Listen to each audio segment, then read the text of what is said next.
Thank you. Good afternoon. Welcome to the Perris Union High School District regular board meeting of January 2021. The board will be respecting recent orders from the governor of our state, the health officer of the county of Riverside, and guidelines for the Center of Disease and Control related to maintaining public health and safety at this time.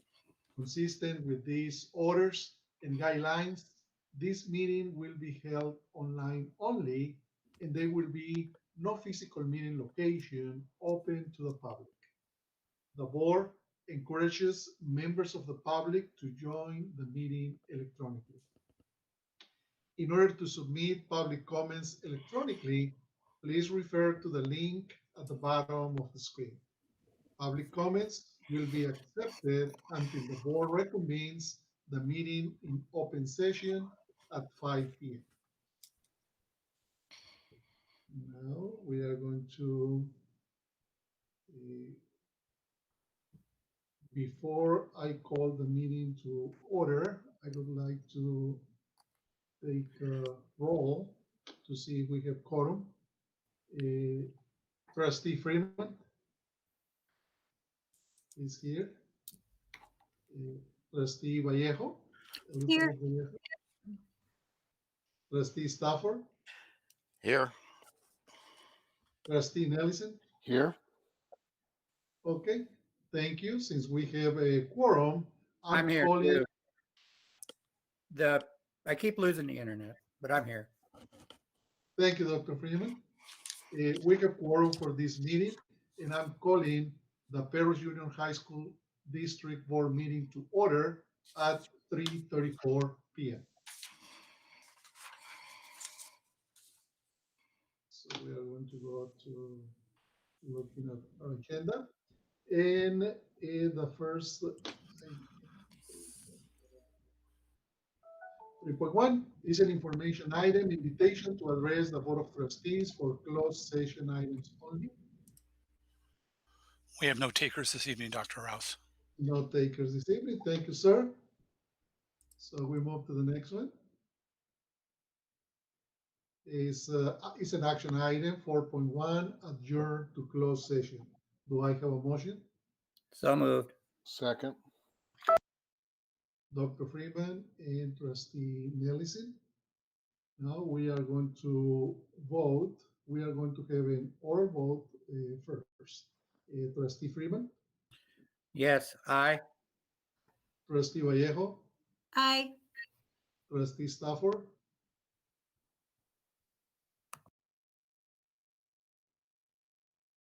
Trustee Stafford. You're muted, Tony. You're muted, Tony. Aye. I'm here.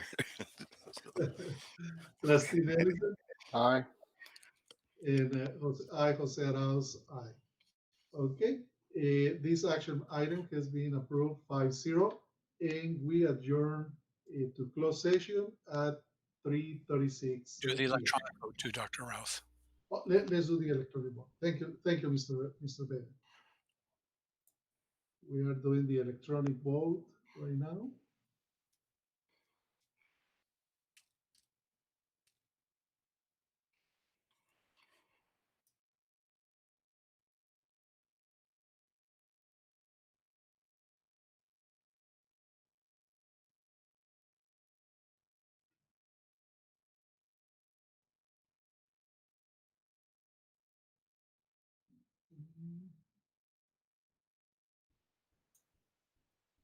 Randy, you're muted. Yeah, I'm muted and I can't find the doggone thing of vote. I've got to the, I said I'm logged in on the IC board, but I cannot, I do not. I don't know. If you click sync, Dr. Freeman. Well, Sync. I don't know. Nothing's popping up. I'm just having so much trouble right now. I don't understand why. Dr. Freeman, can you just go and join the meeting again? Just click join the meeting and it might refresh it. Okay. Let me go, I'll go back to do that. And gonna have to go in and out. This is gonna drive me nuts. Probably drive you You guys. don't have to log out. You just have to join the meeting. Oh, well, I guess I already did that. All right, join the meeting and there we go. Yay, good job. I'm glad somebody knows what they're doing. Thank you, Anna. Okay, thank you, Anna, and thank you, Dr. Freeman. And the electronic vote confirms the oral vote.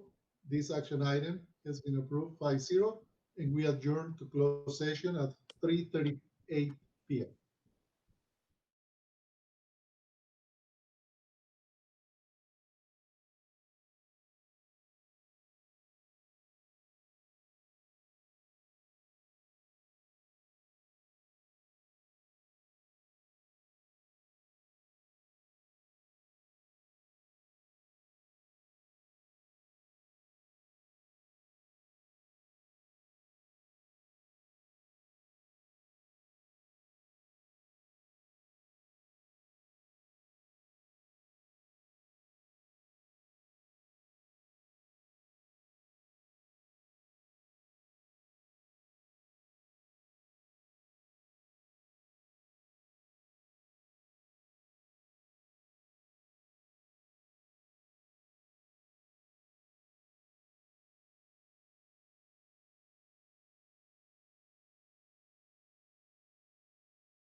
Thank you. Welcome back to our regular board meeting of the Perris Union High School District. We are going to reconvene in public session at 5:01 p.m. And we are going to start with our Pledge of Allegiance. So if everybody please stand. Place your right hand over your heart. Let's begin. I pledge allegiance to the flag of the United States of America and to the republic for which it stands, one nation, under God, indivisible, with liberty and justice for all. Thank you. Please be seated. Okay, we continue with our meeting, and the next item is 5.6.1, and is the invocation. Trustee Freeman.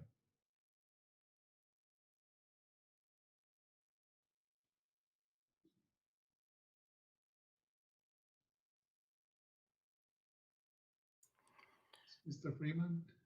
He just left the meeting. That's what it said. Okay, so he is going to join us.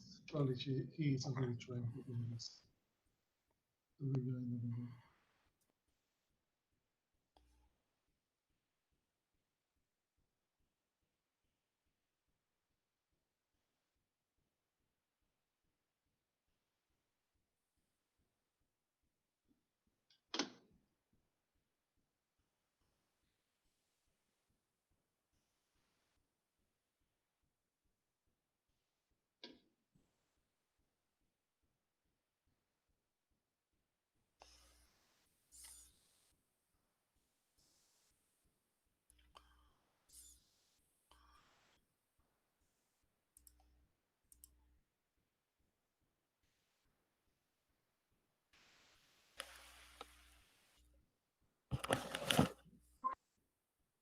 Okay, Trustee Freeman is back.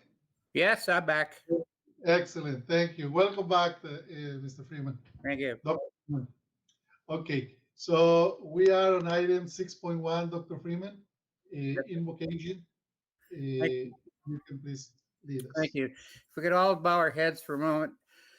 We recently lost a member of our school district family, Mr. Brad Krager. He was an English teacher over at Perris High School.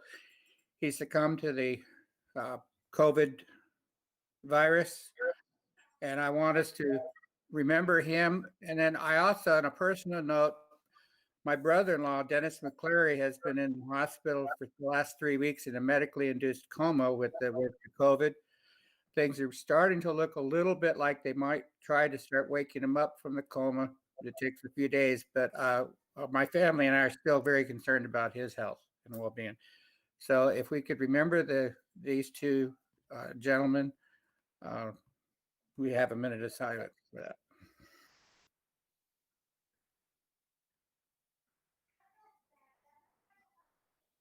Thank you.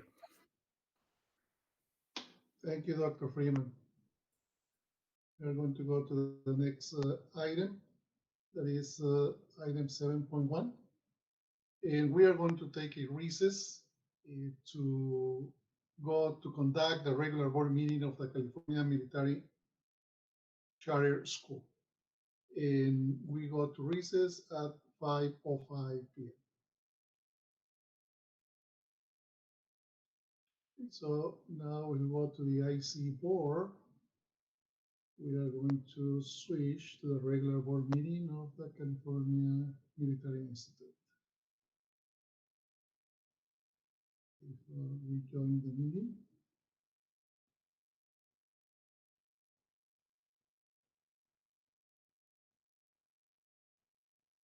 Perfect. Okay.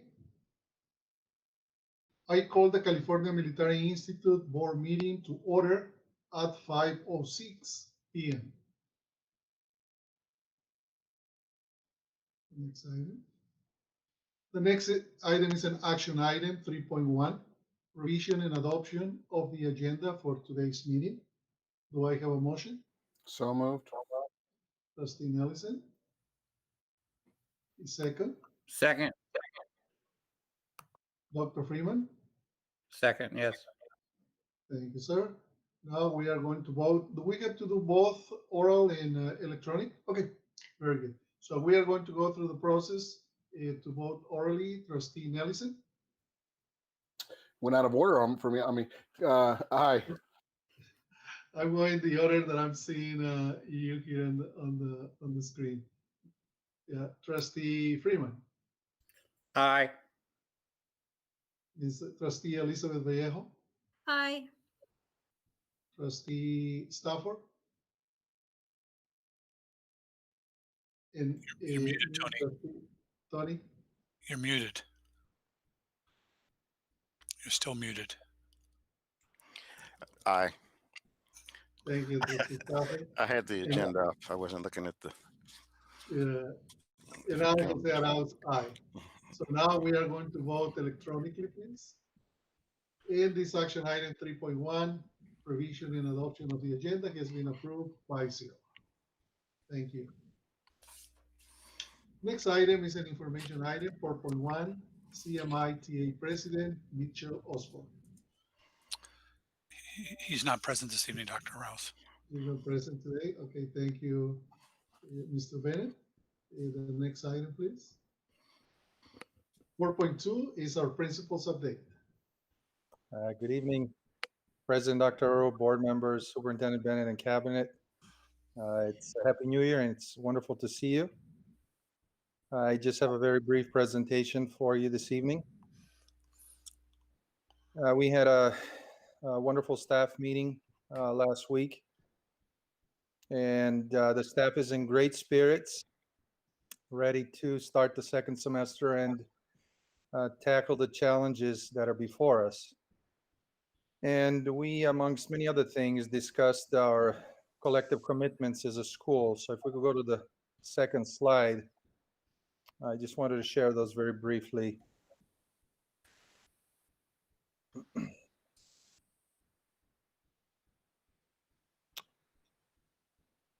Next slide, Sarah. Okay, for some reason, it's not coming up correctly. It's showing that it's presenting, but it's not showing the slide. Okay, I can read those on my end.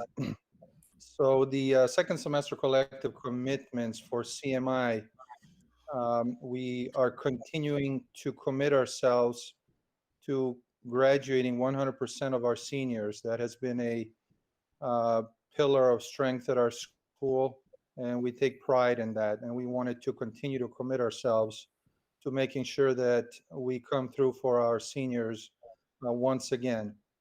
It's a lot of work, but it's worth it, and we're up to the challenge.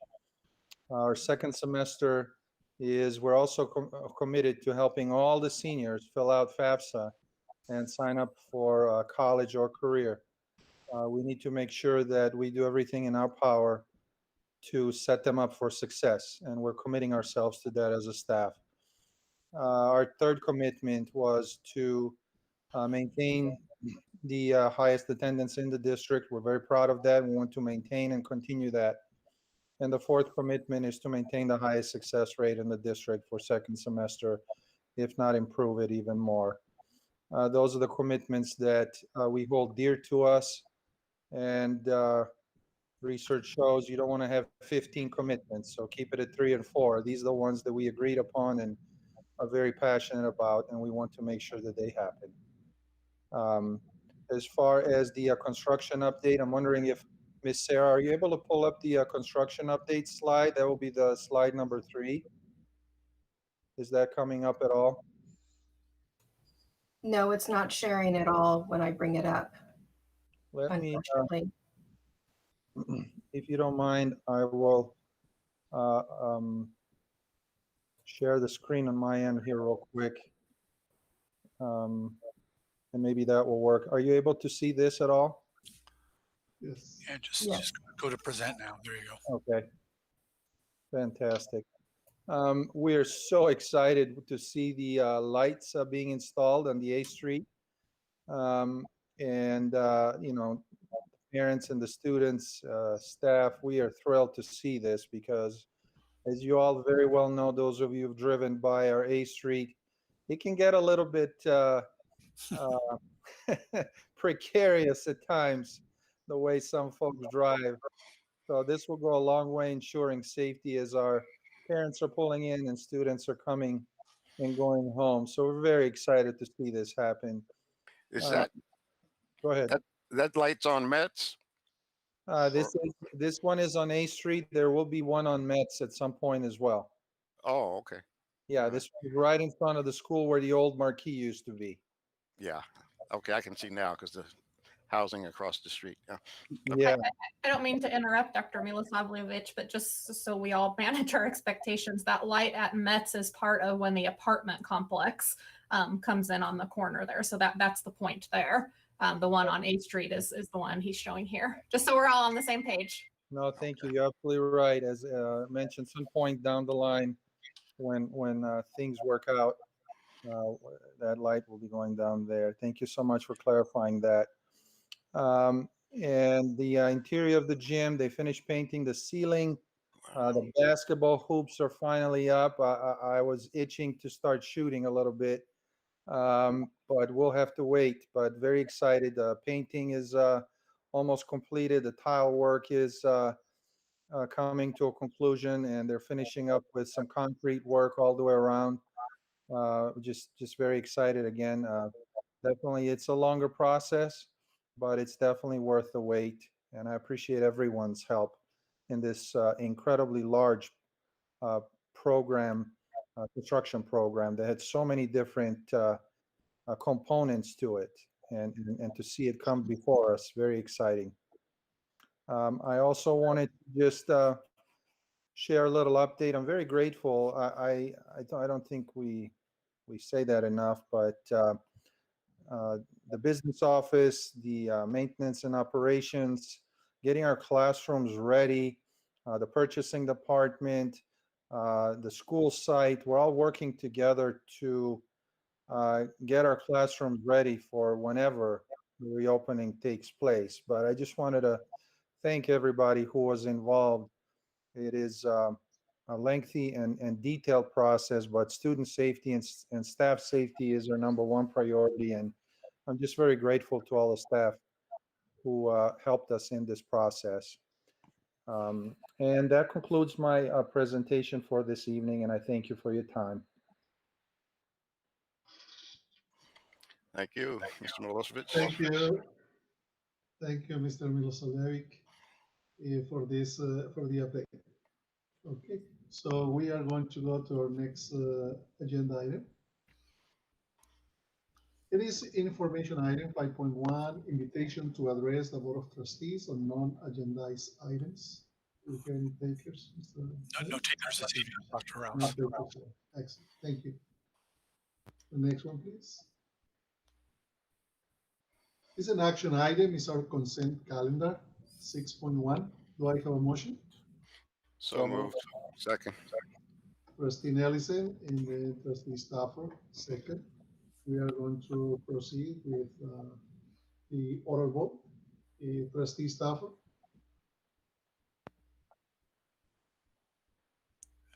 Unmute yourself, Tony. You're still muted.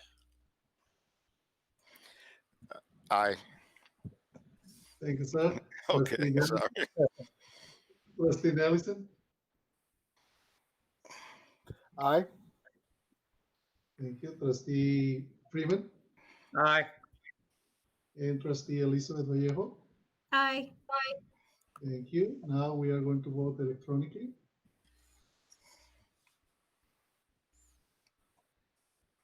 And action item 6.1 has been approved, 5-0. We go to the next one. There is 6.2 is also an action item. Minutes of the regular board meeting of the California Military Institute for December 16. No, Dr. Rouse, that was a consent Okay. calendar item. Still consistent. Should be 7.1. 7.1. Did we miss something? Can I get the next one, please? Yeah, Dr. The minutes were part of the consent calendar, so that's why it goes to 7.1. Yeah. Yeah. Well, yeah, that's okay. Yeah, it was part of the consent calendar, but it's listed as a different one. Should we skip that one? Because consent calendar is 6.1 and 6.2 also is listed as an action item. Should Well, we? the IC board took us straight to 7.1, so I think we have to skip those. Okay, let's go then to 7.1 is an information item. Other items by the superintendent. Just real quickly, I got a chance to meet with Mr. Milosavljevic yesterday, our monthly meeting with the principal, and I was really impressed with him taking his data from looking at his grades that were given the first semester in his class to his students, and the SMART goals that he worked with his staff to come up with, how they're going to address that and how they're going to work to improve those numbers. So I just want to tell Mr. Milosavljevic you're doing a great job with that, and really appreciated it. Thank you, sir. Thank you, Mr. Bennett. The next item, 8.1, other items by the Board of Trustees. Trustee Stafford. Just wanted to say Happy New Year, and the gym looks great. You'll be shooting pretty soon. It's going to be really nice. Yes. Haven't been by the campus in a couple of weeks, but I look forward to coming by soon. But it looks great. Great job you're doing. Okay. Thank you, sir. Thank you, sir. Okay. Okay. Thank you. Thank you, Trustee Stafford. Trustee Nelson. Thank you, Mr. President. I don't have a lot to say, but I would like to say that construction is coming along nicely, and I can't wait to see it completed.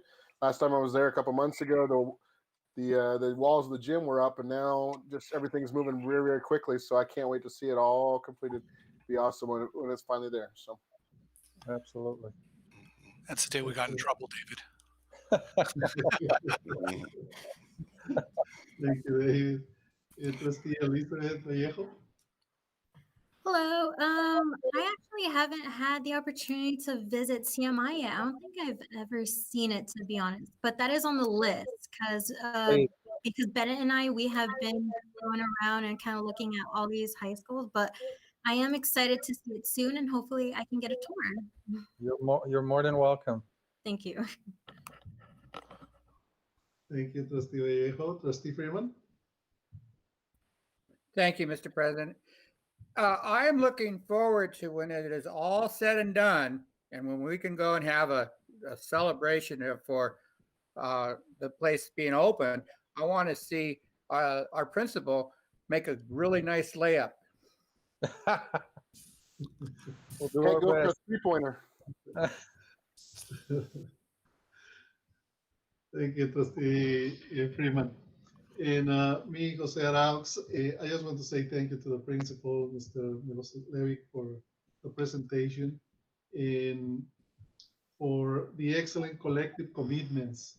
Even though, how you mentioned, there are 3 of them, but they really represent the essence, right, of what we want to achieve and what we want to provide to our students graduating from high school and be prepared to attend a college or university or pursue a post-secondary career with the corresponding financial aid and the attendance to school. So thank you. And I'm sure those 3 collective commitments, that is the key, the collective, right? Because that is going to transfer into collective efficacy. And that is going to transfer to our students. So thank you for leading, for your leadership to achieve those collective commitments. I'm really excited also from the construction perspective that we are moving forward to provide the facilities that our students deserve. So thank you for providing that, the update, including the facilities on the update. Thank you, sir. So we are going to move to the next one. Is 9.1 is an action item, adjournment. Do I have a motion to adjourn? So moved. Trustee Second. Nelson. Trustee Freeman. Trustee Freeman, second. And we are going to take the oral vote. Trustee Elizabeth Vallejo. Aye. Trustee Freeman, Aye. Trustee Nelson, Aye. Trustee Stafford, Aye. and I, Jose Arauz, aye. Now we are going to proceed to vote electronically. And action item 9.1 has been approved 5-0, and we adjourn the California Military Institute regular board meeting at 5:22 p.m. Thank you. So now we go to our IC board, and we are going to join the meeting for a regular board meeting. It says today meeting has not been started. Okay, here we are. Thank you.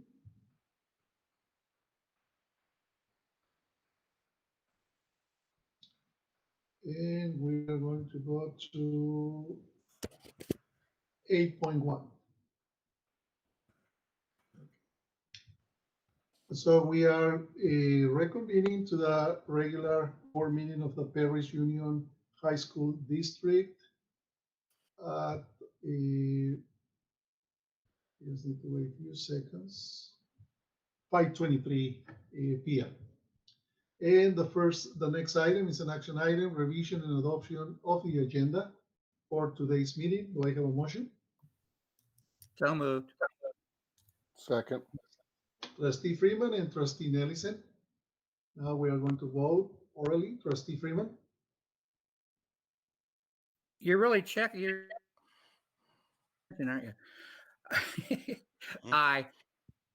thank you. Trustee Nelson, Aye. Trustee Stafford, Aye. Trustee Vallejo. Aye. Now we are going to vote electronically.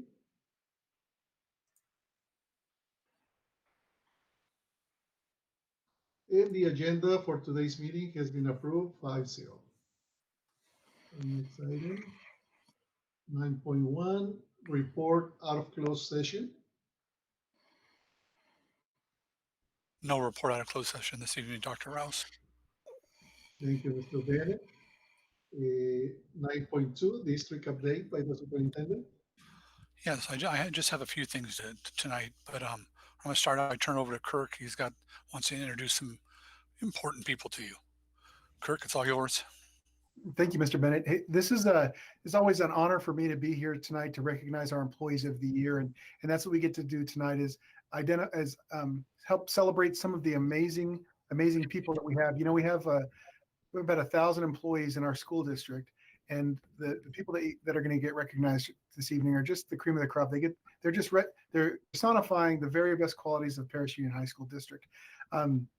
Each of them was selected by their peers, and then went on to a second level to be selected to represent the district, and just awesome people. So with that, I'd like to begin by recognizing our classified employee of the year, and this person is a personal favorite of mine, only because he's in my department and I get to see how awesome he is on a daily basis.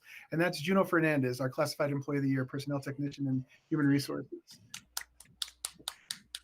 In fact, I was writing Juno's letter of recommendation for the county position here recently, and I just ran out of superlatives in terms of how amazing he is and what a great guy he is. And, you know, he's kind of the go-to guy with a positive attitude all the time, no matter what, and handles everything with our classified employees, from recruiting to onboarding to just taking care of them all the way around. So Juno, you're awesome. Thank you. Next, I'd like to recognize our teachers of the year, and we have two. One of the themes that you'll see tonight and talk about these different employees is that there's a heart, and there's a heart for all of the people that are here. Juno has a heart for our classified employees and a heart for our department, and makes the best flan in the world. And our teacher of the year, we have two of them. One from Paloma Valley High School is Jennifer West, and Jennifer's a science teacher down in Paloma Valley. So congratulations, Jennifer. And Jennifer has a heart for students that are down there, and you know, and she's teaching Project Lead the Way, and she's teaching honors anatomy and doing all kinds of other stuff just to meet the needs of our students that are down there. And each of them, when we talked to them and shared with them that they got District Employees of the Year, each of them shared just the passion that they have for our students. And so congratulations, Jennifer. Another person that's like that is Teacher of the Year from Perris High School, a special education teacher, and that's Angie Osuna. Congratulations. And I think Angie, when she came on with us, she had her Snapchat filter on there and she had like flowers or something like that going on. But in addition to being a special ed teacher over there, she's also one of our class advisors and just cares for kids. And, Perris High School put together a thing this year where they took care of some of our families at Thanksgiving, and Angie was involved in that and getting them Thanksgiving baskets and turkeys and stuff like that. And just above and beyond what, what we'd expect a teacher to do, but just a heart for our kids and our communities and stuff. The same is true with our counselor of the year, and that's Mr. T, and that's Christopher Tinajero from Pinacati Middle School. Congratulations, Chris. And just like the other ones, it was clear when we talked to the administration at site with Ms. Jones and talked to her about him as a counselor, and that's the word that came to her immediately. Is just he has a heart for kids and a passion for students and wants to see our middle schoolers just be not only successful there, but also Dr. Rouse, you had talked about it earlier when we were in CMI's meeting. He's concerned about middle school kids and graduating high school and going on to either college or a career of their choice and being career ready and stuff. And Mr. T, you did a great job with that. We appreciate you. Also talking about heart is our principal of the year, and that's Dr. Jennifer Tomasian from Paloma Valley High School. Congratulations. And you may have, one of the things that resonates with me is, and you may recall our PSEA president at the dais too long ago, sharing with the board one of the things that Dr. Tomasian did during this pandemic, where he and the admin team over at the site got together and they got signs for our educators that are at our staff that are at Paloma Valley High School, and got yard signs for them. So while they're in distance learning, she's still recognizing them, and the sign said like an awesome Wildcat or PVHS educator lives here, something like that. And when I know when Mr. Bennett was out giving apples to our permanent employees, he and I had the opportunity of going to one neighborhood where there were two of those signs right across the street from each other. And so that just meant the world to our staff. Dr. Tomasian has a heart for our kids and a heart for the staff that's at Paloma Valley. So congratulations. The next person is our classified administrator of the year, and that's Rick Winsolato, our field supervisor for nutrition services. Congratulations. And you might know this, but Audrey Mitchell, who was on here earlier, who was our director, was out on maternity leave recently, and Rick covered everything while she was out, and that meant taking care of everything while we were in school closures and we were going through all of our nutrition services and feeding the community through spring of last year, through the summer, and on into this year. And he has a heart for our community and has a heart for nutrition services and a heart for our families and also for our staff. It's really neat from my perspective as being the HR guy, talking to some of our employees and hearing our employees talk about Rick, because they have a heart for Rick, because he knows that he cares for them. Next is our confidential employee of the year, and that's Miss Sarah Rico. And Sarah is, there you are, right there. I was looking for your Snoopy icon. They're right there. And as you know, Sarah, in her role, she has a heart for our board and our community, and she's always making sure that she's taking care of the board and taking care of administrators, especially as we've had to pivot and go to these online meetings and just help us out all the way across the board and stuff like that. So, Sarah, thank you. And then another person that demonstrates heart is one of our tech TOSAs from Perris High School, and that's our site support employee of the year, and that's Deetra Lee. Congratulations. And Deetra she's that person that is just always working with all of our staff, and it doesn't matter who they are, whether they're like a knucklehead administrator like me and doesn't know what they're doing, or our amazing teachers and staff that are at sites that are helping people out and helping to pivot for distance learning, because as a classroom teacher moving to a TOSA, she's never lost that heart for kids, and she knows that meeting the needs of the adults that are working here directly impact the students' needs at our sites and stuff. So congratulations, Deetra. And last but not least is one that wasn't desired, but was selected, and that was our certificated employee of the year, and that's Mr. Grant Bennett, our superintendent. Grant is a humble leader, has a heart for our employees and our students and our community, just like you heard with everyone else. And from the dais and the board has complimented Mr. Bennett repeatedly, and I think that this is we think that this is a deserving award, and Mr. Bennett is very humble and he would never want something like this himself, but it's something that we said, no, you absolutely represent the very best qualities of certificated employees in the Perris Union High School District. So huge rounds of applause and congratulations to all of our district employees of the year. And we're going to do, if we could, if we were all here in person, we would all line everybody up in front of the dais with the board and we get a picture. So what I'm going to do is, instead of that, I'm going to do a screen grab. So if on the count of 3, you can just give a smile and we'll just shout it out. Here we go. 1, 2, I'm on the screen. and 3. Awesome. Thank you. Mr. Bennett, back to you. Thank you, Kirk. And before Chris Tenero don't leave yet, Kirk talked about the apples we give, and I have one here. It's the last one I have to deliver this year, and we didn't get to Chris's house to deliver it, but I'll get that to him. But Chris Tenero became a tenured employee at the beginning of the year, and we want to congratulate him and thank him for being part of the Perris Union High School District family, and we want to recognize him for his dedication to our kids. So that's going to be, I'll get that to you some way, Chris. I may have to drive out to Riverside to find you. The next thing just on my list, real quick things.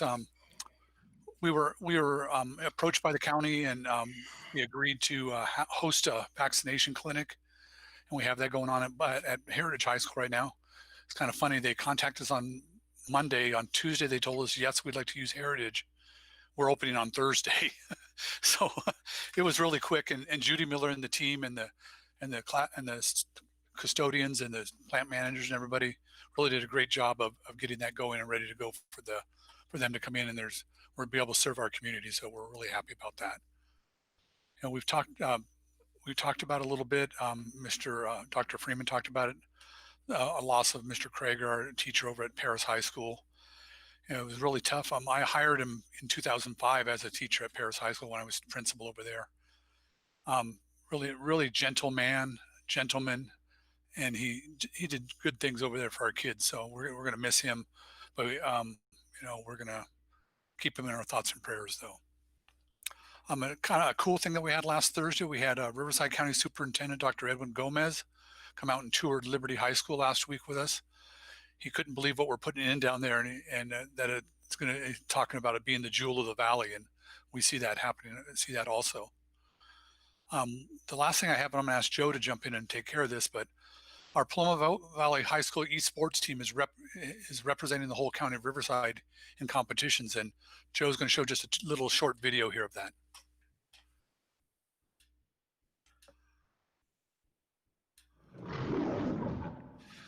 Like many others from this club, I've been able to meet so many people that I can say for certain I would never otherwise. Some of these people, despite knowing them for only a short amount of time, I can say for sure have become some of my best friends. Our esports team has become like a family to me. They are there for me when things are rough, and they inspire me to be a better person. Genuinely, some of the best people I've ever met in my entire life. They give me the courage to stand up and do what is right.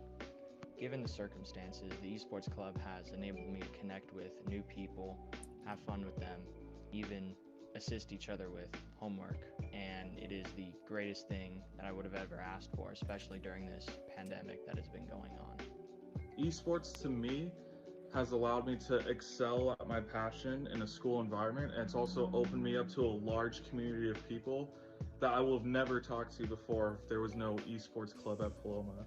It's really just allowed me to be part of a community and discuss my interests with other peers who I feel like actually listen, and we actually all respect and know each other. It's just a great community.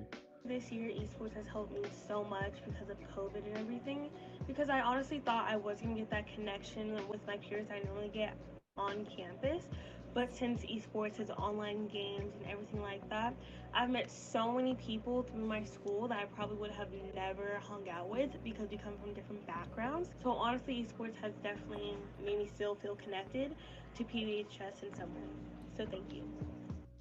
My name is Gilberto Fernandez, and one way that the esports club has helped me is mentally.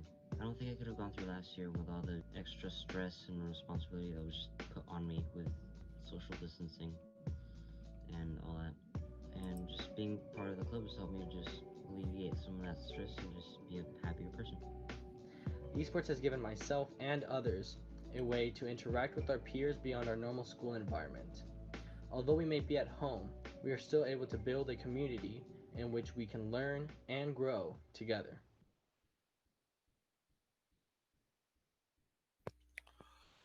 It's great to see what the kids are doing, and especially during these difficult times. And they get to have something that they're into and they love. So we want to keep supporting them. And that concludes my report for this evening, Dr. Rouse. Thank you, Mr. Bennett. And the next item is CSEA President, Mr. Josh Rushing. Thank you. All right, let me get my camera working here. There it goes. Thank you, Board President Dr. Rao. I gotta fix that. Members of the board, Superintendent Bennett, and Cabinet. First, I'd like to start off. I know I sent an email to Mr. Bennett and Mr. Stafford last month. I want to apologize for not being able to make it. Had some stuff to take care of. And also, real quick on Kirk's point, since I think props are important. That's the sign he was talking about that Ms. Tomasian gave out.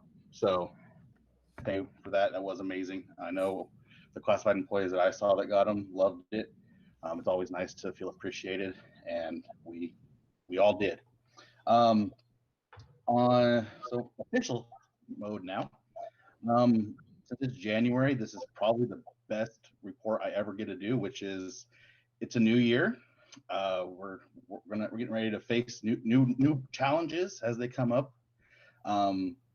Also, it'd be very rude of me not to congratulate the returning members of the board that won their election or are having another 4 years, as well as welcoming Ms. Vallejo to the board. Like I said, hopefully we continue having that nice collaborative relationship where, if we have stuff come up, we're able to solve it pretty quick, where I never need to use this forum to do that. So with that being said, Happy New Year. I hope everyone's staying safe and healthy, and I look forward to seeing you next month. Thank you, Josh. Thank you, Mr. Rushing. The next item, 9.4, PSEA President, Mr. Jason Miller. Mr. Miller sent in his report. We have a recording of it, so we'll be recording. Oh, okay. Playing that. Perfect.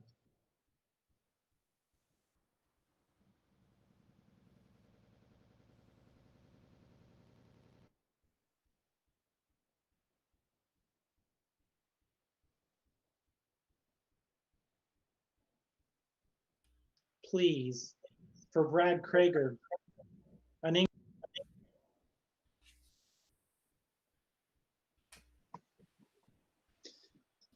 a moment of silence, please, for Brad Krager, an English teacher, PSE officer, friend, and an all-around great guy that passed away from COVID this last weekend.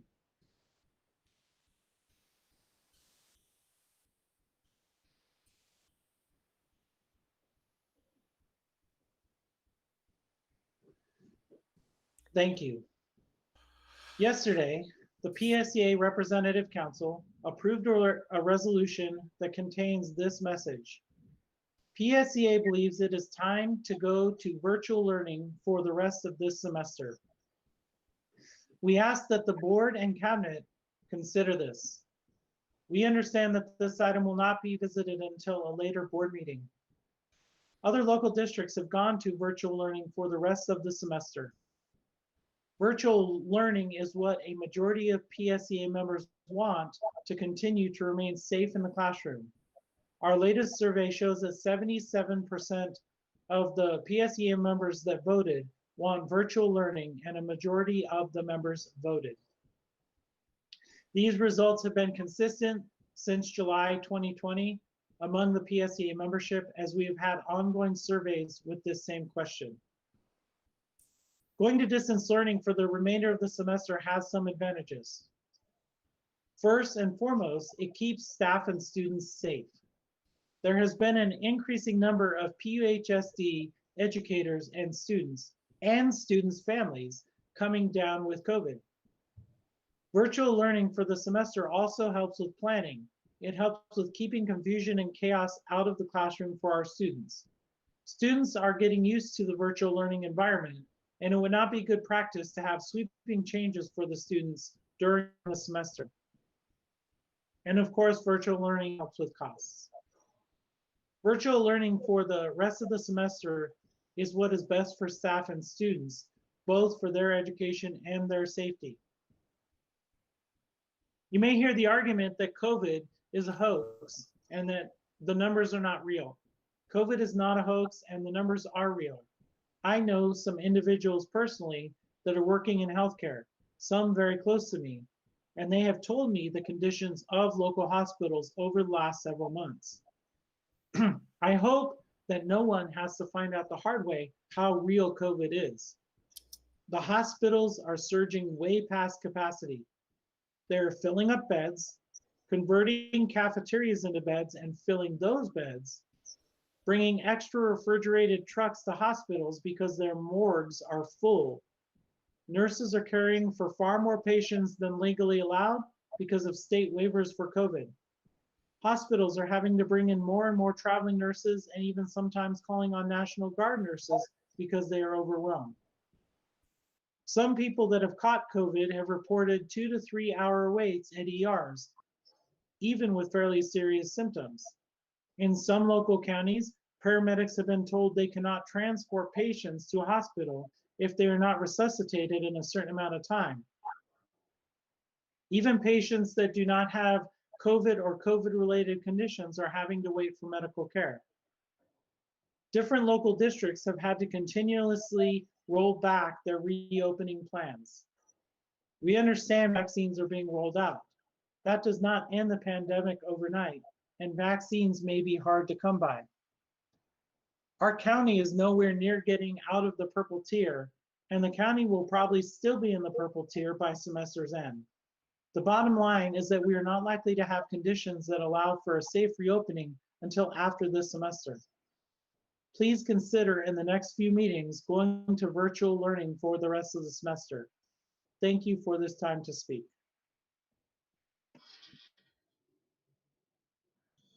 Thank you to Mr. Jason Miller. The next item, comments by the Board of Trustees. And we are going to start with Trustee Freeman.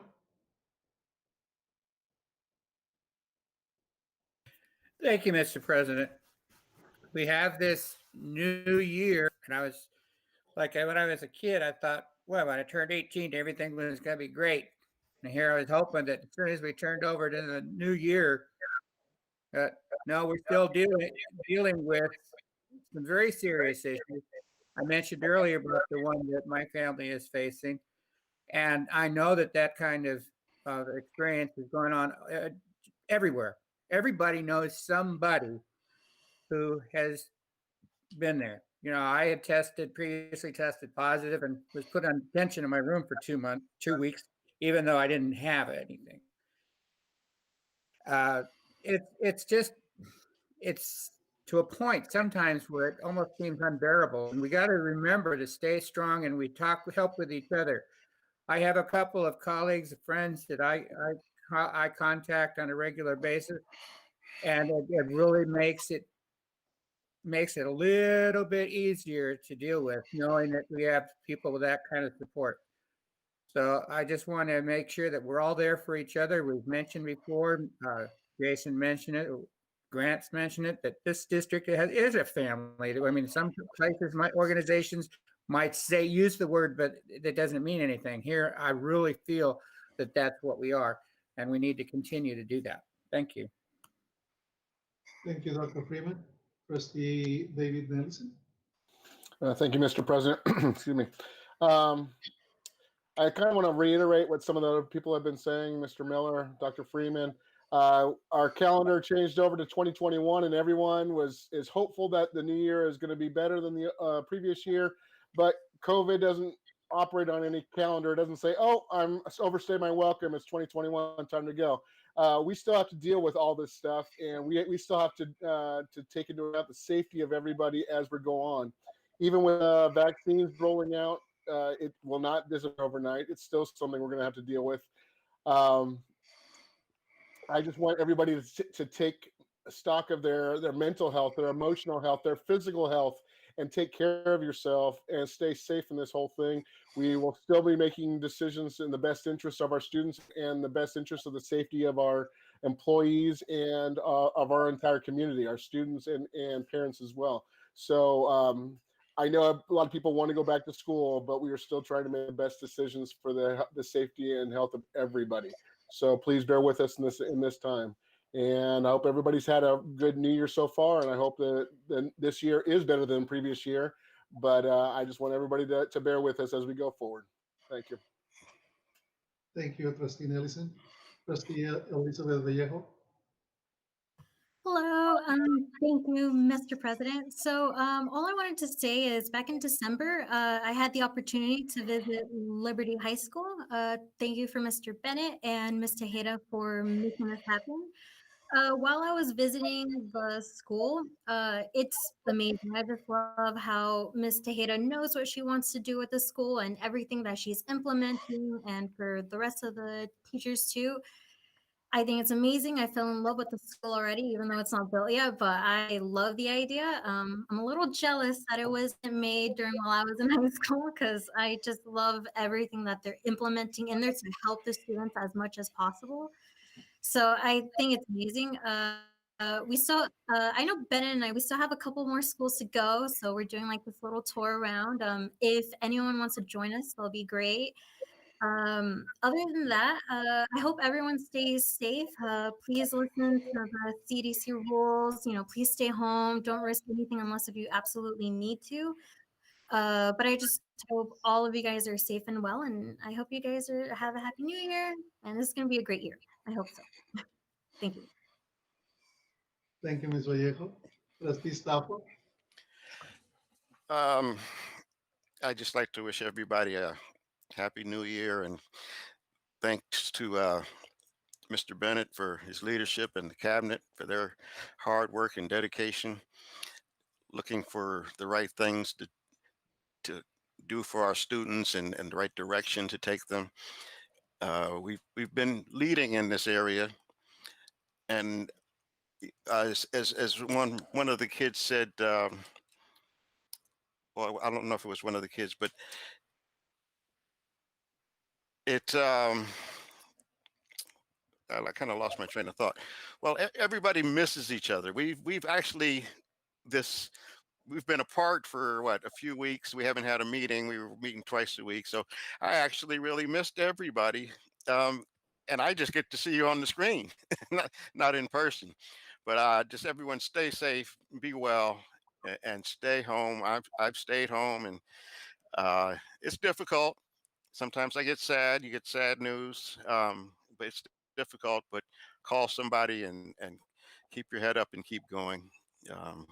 We all want this to come out in the best way our kids can benefit from being Perris Union High School District's kids. Okay, thank you. Thank you, Trustee Stafford. And me, Jose Arauz. First of all, I want to welcome all of our staff members and our students and our families to the second semester of this school year. I know that it has not been easy during the first semester, and we're starting the second semester in distance learning as well, and we are going to continue to analyze the situation. It's going to be a challenging semester, but I'm confident that we have the resilience and commitment to overcome these challenges. And at the end, we are going to come out stronger. I wish the best for our students. I know that you are going to continue to do your best in your classes to achieve your goals. To our staff and to our teachers, I want to say thank you for your support to all of our students. To the teachers and the staff members that we recognize tonight, congratulations again, a very well-deserved recognition. We are very proud of you, and I want to thank you for that commitment to our schools, to our students, your dedication, your compassion, your understanding of the different needs of our students. So thank you for doing that. Congratulations to Mr. Bennett, also as an administrator of superintendent administrator of the year. Very well deserved recognition, Mr. Bennett. You're doing a great job. Thank you for that. I want just to wish everybody the best. Take care of yourselves and continue the excellent job that you are doing this year. Thank you. Okay, so we are going to go to the next 9.5. 10.1. Invitation to address the Board of Trustees on non-agendized items. No takers again this evening. No takers today. Thank you, Mr. Bennett. Let's go to the next one.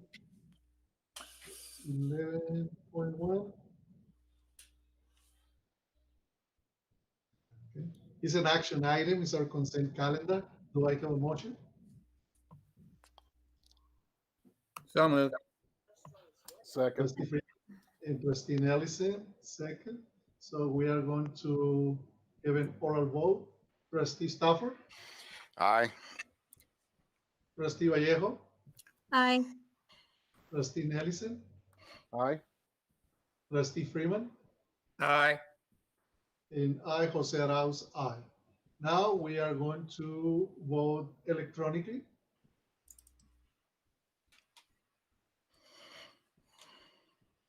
And the consent calendar for tonight has been approved 5-0. So we're going to go to the next one.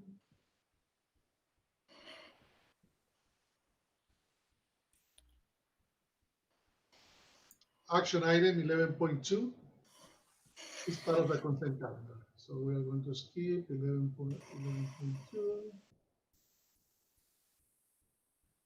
The next one is going to be, can we get the next item, please? Should be 12.1. Okay, I want to move it to 12.1.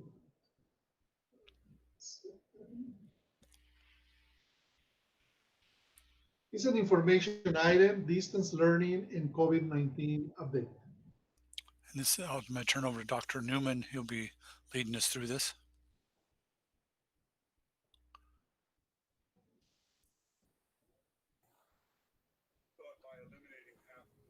Lost the mic again. Okay. All right. 1 second here.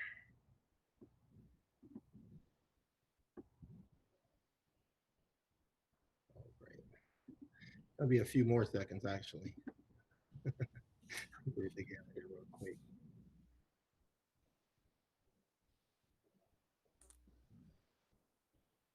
Well, today, what we want to do today, as I'm loading my screen back, is to do our weekly distance learning and COVID-19 update for the board, and keep the board informed, number one, with just the numbers in our local area in regards to COVID, and keep you updated as different decisions are coming up just for you to make, as well as there were some grading decisions that we wanted to also create, and I have completely unraveled here in regards to my screen. So give me 1 second to find our update.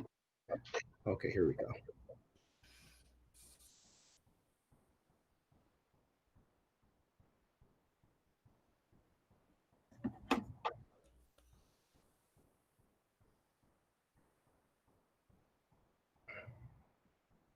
All right, we're back.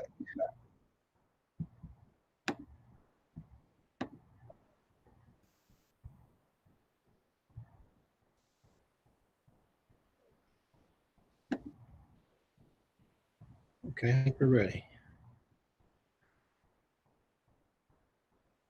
We're moving real slow at Ed Services today.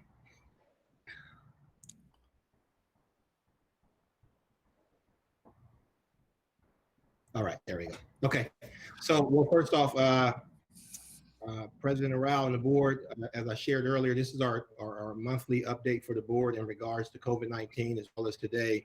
There were a few additional items we wanted to share with you in regards to grading data that we told you we were going to bring right back to you.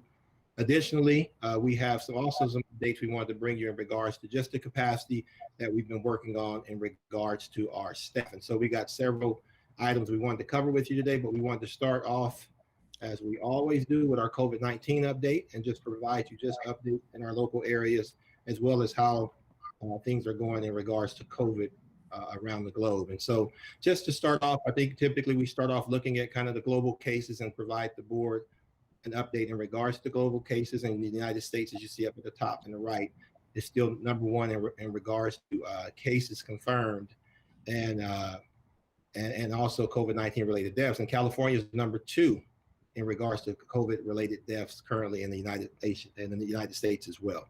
In regards to our global cases, you see over to the left on the screen, we have it blocked for you that the current global cases is 96.4 million you have. And you see also we included the January 12th numbers.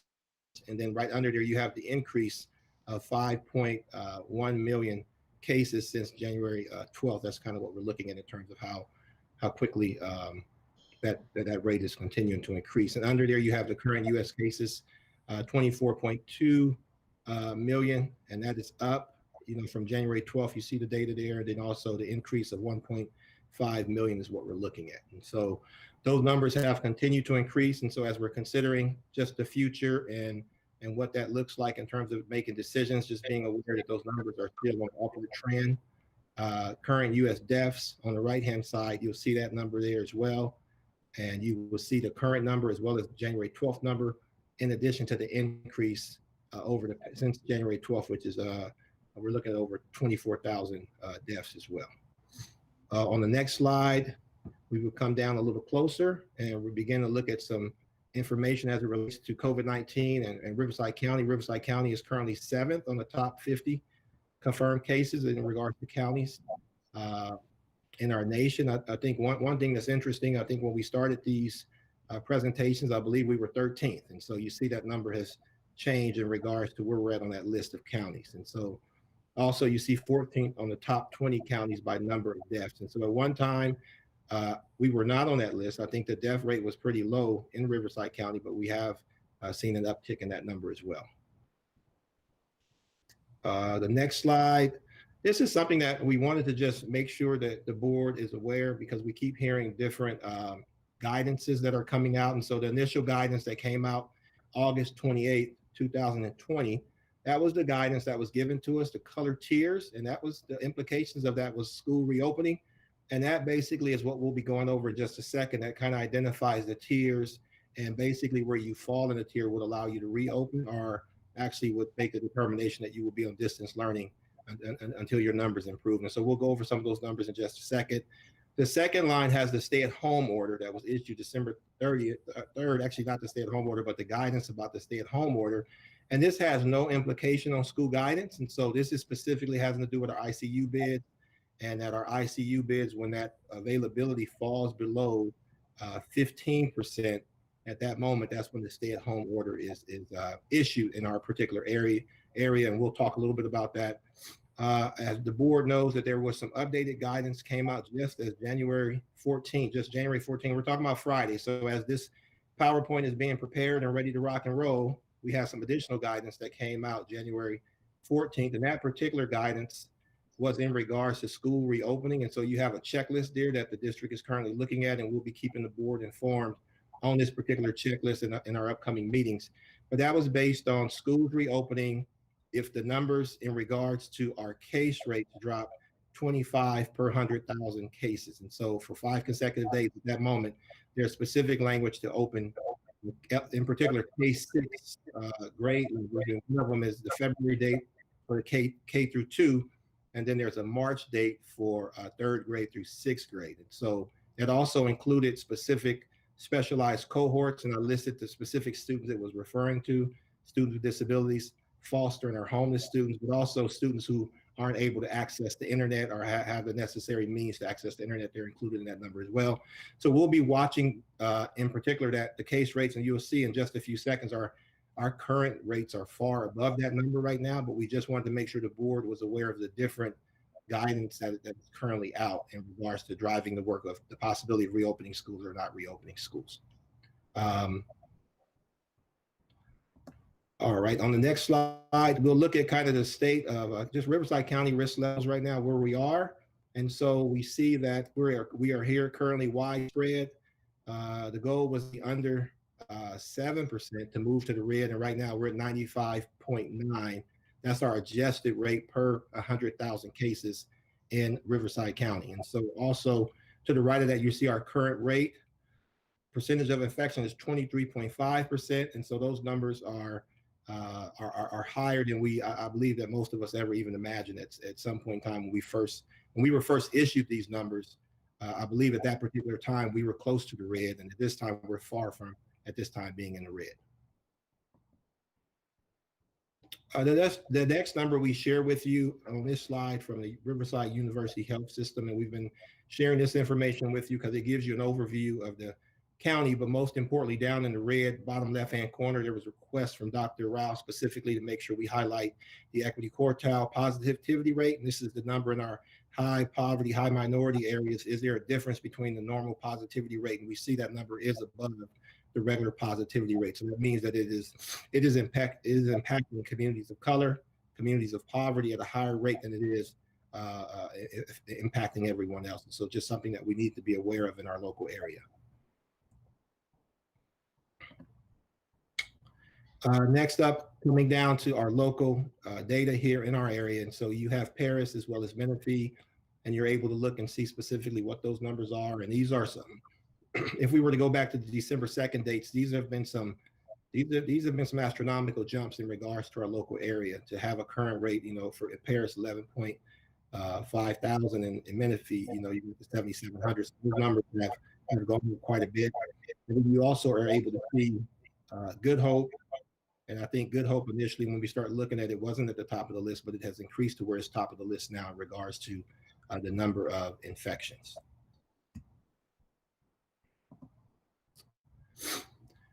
This is in regards to the regional stay-at-home order, and we see currently for Riverside County, our ICU capacity is at 0.0%. So at this particular time, I think someone shared earlier about the ICU capacity, and so all of our areas have been impacted, but in particular, Southern California, we're represented in several counties are represented because it's a regionalized stay-at-home order that is included with us, and most of the ICUs in our entire area are at 0.0% at this particular time. So we'll be watching those closely, but that will determine if we remain in the stay-at-home order when those ICU capacity rises above. Actually, the actual capacity, the availability rises above 15% or above. Next up that we wanted to look at in regards for the board, just key considerations coming up in regards to the specialized cohorts. There's been a lot of conversation in regards to that. And so what we wanted to do today was just highlight for the board where we were at in regards to when we were offering cohorts. And so we see what those numbers look like in regards to new cases per 100,000. And then you're able to see all the way to the far right on the graph where we are currently at today. And you see that number has jumped astronomical. And so as we begin to have conversations about when do we offer cohorts, when do we bring them back, we wanted you to have the 49 number as a reference point, because at that time we were still offering cohorts, but you see after that, the number drops, the number basically doubles in regards to new cases per 100,000. And that's something that we decided to hold off. We just thought it wouldn't be very prudent to continue to offer the specialized cohorts at that time. But there is key considerations coming up for us to consider. How do we move forward as we consider cohorts in the future? And so several considerations I've kind of set here. And as we move forward, and these are future discussions with the board in terms of where we want to land in regards to bringing students back. And so the first one up says no in-person instruction for specialized cohorts until the stay-at-home order is lifted. And I believe the board, that's kind of what we're looking at and recommending. And, we can hear discussions from the board, of course, in regards to what your thoughts are on that. Our thoughts are within 2 weeks of the stay-at-home order being lifted. The 3 original specialized cohorts, we could actually bring them back. And that's one of the options that we have, that once the stay-at-home order is lifted. Another option down below is within 1 month of the case rates falling below 50 per 100,000 per day, up to 25% of the required specialized cohorts could begin as practically possible. And the thought in that is that we were at the 49, the number that we kind of highlighted when I was sharing with you. And the up to 25 gives us some flexibility kind of in terms of what that number is going to look like in terms of the percentages of cohorts that we'll offer. And then also we add it as practically as possible because we want to consider, a lot that's going on in terms of staffing and all that in terms of bringing specialized cohorts back. And then lastly, it's just within 2 weeks, the case rates falling below 25 per 100,000 per day, all required specialized cohorts could begin. So those are key considerations that we have for the board. And at this time, I'll take any questions I have. Emil Al-Zubaydi and Cassandra, Dr. McNair is joining us as well because they did all the heavy lifting to get our cohorts going. So any questions that you may have, we'll take those at this time before we kind of start transitioning and having conversations about grading data. Our president, if there's no questions, we can keep. No questions, Dr. Newman, unless, let me see, I'm seeing Mr. Nelson, Mr. Freeman. I'm not seeing Trustee Vallejo. Okay. I'm not seeing it on the screen. Sounds Trustee good. Stavo, do you have a question? Yeah, I am. I'm not sure how to ask this question. So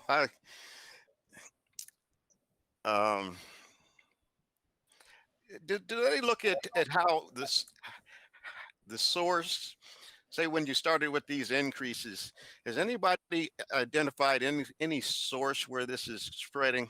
I mean, it's that we know, like we had maybe had a couple of cases and you could say, okay, that's where it's coming from. That we checked that facility totally, and maybe we said maybe it's coming from this someplace in this facility. I mean, are we still? It seems like contact tracing has just gone out the window, and we're moving on and never solved it. But so anything that you could say about that? Really tracing the source. Do people really look at their site and say, "Hey, well, maybe that's a problem"? I say this because I happen to know of how the schools are run, how they're built, where the problems are, and I just wonder, are they really looking at it or not? So I don't know what you can say to that. I really don't know. I'm not sure. I can take a swing at it and also look at some of the other cabinet members and Bill and Cassandra to jump in as well. I think that's a valid question. Yeah, I think it's a valid. I think we're all trying to figure out that in particular. I know there was a lot of information just released in regards to is the spreading actually taking place in schools, and some of the research that's coming back now after being in it for a long period of time. They're saying amongst kids, in particular the younger kids, they're not really, the spreading is not taking place with younger kids. Part is they are it's not as much with the younger kids, but with the older kids, they are more concerned about the spreading at the high school level. And that's why the guidance that came out just recently said, in particular, we will not be able to open while we're in purple. And so the only thing that we can do at this level is specialized cohorts. But even with that, we want to be prudent. We want to be wise. We want to take an abundance of caution in regards to that group as well. And so I think that's what we're looking at. I think Kirk can probably talk a little bit about employee tracing and some of the trends that he's seeing with that as well. Yeah, thank you, Dr. Newman. Yeah, Mr. Stafford, to answer your question, we haven't thrown that out the window at all. In fact, we've just been working overtime as it relates to contact tracing. So every single time, and the number of employees that we've had that have either been identified as a case or contact have just exploded in the same way that the data that Dr. Newman shared with you throughout the county. We're seeing that amongst our employees as well. We're not seeing that they're getting it here, but they're notifying us that they've had it, because one of the things that all of our employees are obligated to do is a daily attestation, verifying that they don't have any symptoms or anything like that before you ever enter a campus. And if they do, triggers a phone call to HR or contact to HR, and in which case we reach out to them. And in the situation where it's a case, someone that actually either has tested positive for COVID or has those signs and symptoms, we do the contact tracing that goes along with that for every single one that comes up here. And one of the things that we've noticed is it mirrors the data that Dr. Newman shared, is that since the beginning of this year, since 2021 began in January, we've seen about 25% of the exclusions of our employees. So those are people that are either contacts or cases where we're saying you have to go through this quarantine or self-isolation period before we allow you to come back. But no, we're diligently making sure that our staff is being safe, and we're monitoring it every single day. And it's just like Dr. Newman shared, it's just really has been spiking. Fortunately, over the last couple of days at least, and I need to knock on wood, it's kind of, we've been seeing a decline of that. So that's real positive. The other part of that too is with some of the Cal OSHA requirements that come into place recently, we're having to test our employees if there is what's identified as an outbreak, and we're having to test our employees. And in fact, in a couple of cases, we've actually seen a couple of the cases come out as a result of that, doing that internal testing as well and stuff. So it's just an ongoing process every single day, all with the specific intent of keeping our staff safe. Okay. And Trustee Stafford, if I could just add from the more global level or at the county level, as I think the board is aware, we participate in weekly and sometimes more than weekly calls with the county. And so contact tracing, as Kirk described, has not gone by the wayside at the district, most certainly not, and not at the county level either. And some of it is hard to pinpoint, but I think you asked specifically if there was a speculation. And what the county has told us there is a lot of it is COVID fatigue, right? This has been going on a long time. If you start to look at when the numbers were rising, it began around the holidays and just kept, going up. Most people, when they report to us that they have tested positive, it's generally from those kinds of things. And then as Kirk and as Dr. Newman mentioned, we have all of the procedures, of course, that we follow in the district. And then OSHA came behind, and this is not just for our school district or school districts, it's for all places of employment, as a way to make sure that we implement that mandatory testing in certain conditions to make sure we don't have an outbreak. So there's all these different layers that are put in place to help. Okay. I just look at it from a different perspective that, we still have to get to the point where we can reopen, and we just can't seem to put our finger on it. And, we know it's airborne, of course, and it's people shit. We know all those facts, but once we put all those kids together in a school together, we have to know they're safe. And maybe a little common sense inspections and things like that. I know you were doing some testing, some surface testing and things like that. Maybe find out where some key areas are. But and then you've given us information on how it spreads and where the worst areas are. So that information just has to keep getting out there. As Kirk said, this COVID fatigue is the worst thing, because that's what keeps getting us sick, because we let our guard down. So, but anyway, that's fine. I know there is no answer right now, but you're doing the right things. I have confidence in you. Thank you, Trustee Stafford, for your question. Excellent question. So I already asked Trustee Nelson and Trustee Friedman. Trustee Vallejo, do you have any questions or comments? Okay, I'll continue. Okay. Yeah. All right.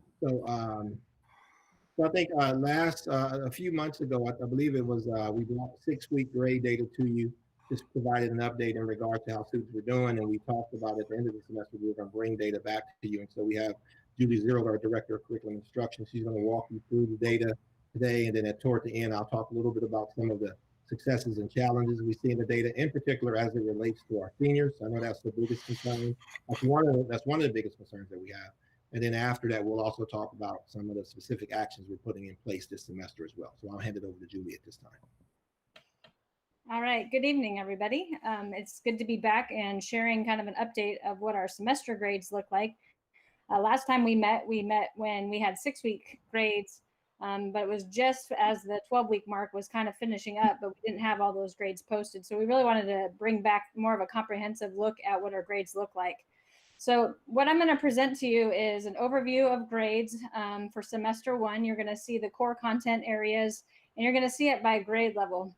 I did 5th and 6th grade separate just because they're a much smaller population. And then you'll see the 7th through 12th grade will be more of a comprehensive slide. So when we're looking at 5th grade, we're also going to look at EL and special ed, and also a comparison from 1920 to 2021, which is what you also requested from us, Dr. Rao, to see what that comparison looks like from last year to this year. So you'll also get to see that. So here we're looking at the 5th grade and looking at the core content areas. You'll see that at CMI is where you have your 5th and 6th graders, and they do not give Ds.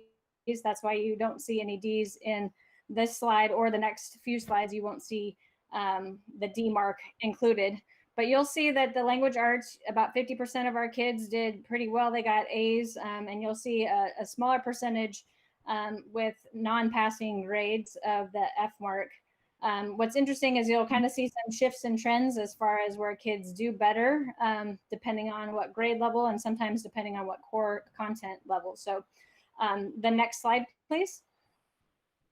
This is looking at our EL students at CMI in 5th grade, and you'll see that there's a little bit more of a shift. You'll see a little bit higher in the F rate for our EL students.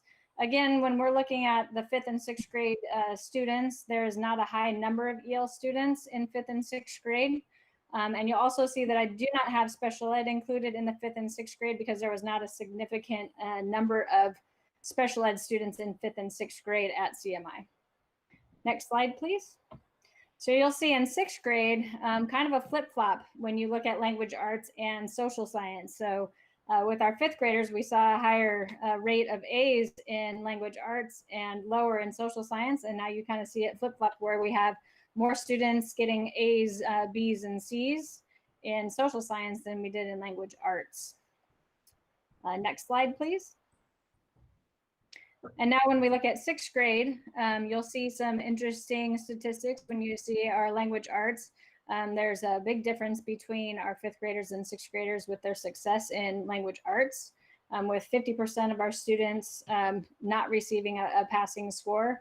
Obviously, that is a huge red flag. When we see that on the graph, we know that we need to really do some targeting with our EL students within the English language arts content.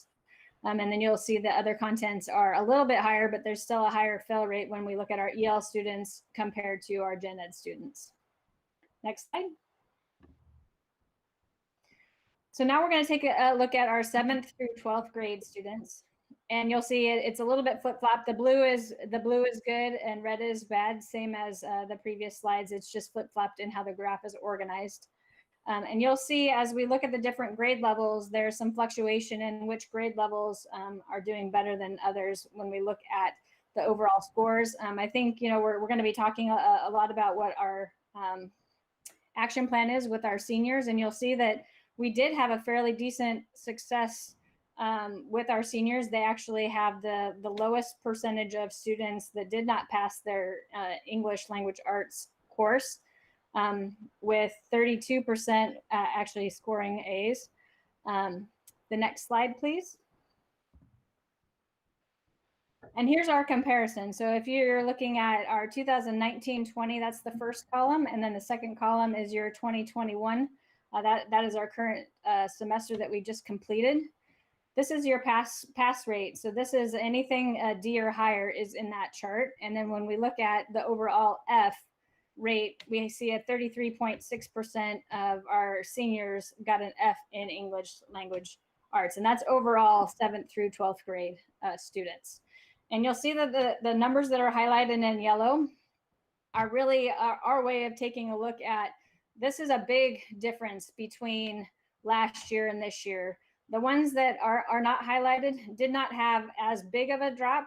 There is definitely a drop in what we see in 2021. As we go through all of the slides, you're going to see a decrease, but more significant are the ones that you see in yellow. And what we really see as we go through, and you'll see this trend, is we see this more with our 10th and 11th graders than the other grade levels, which is really interesting to us to really look at this from a long-term standpoint, because this is just not a current year issue. This is, with COVID, we're going to be having to really look at remediation for the next 3 to 4 years of really trying to target what happened during COVID. We have a lot of ground to cover with those 10th and 11th grade students. Next slide, please.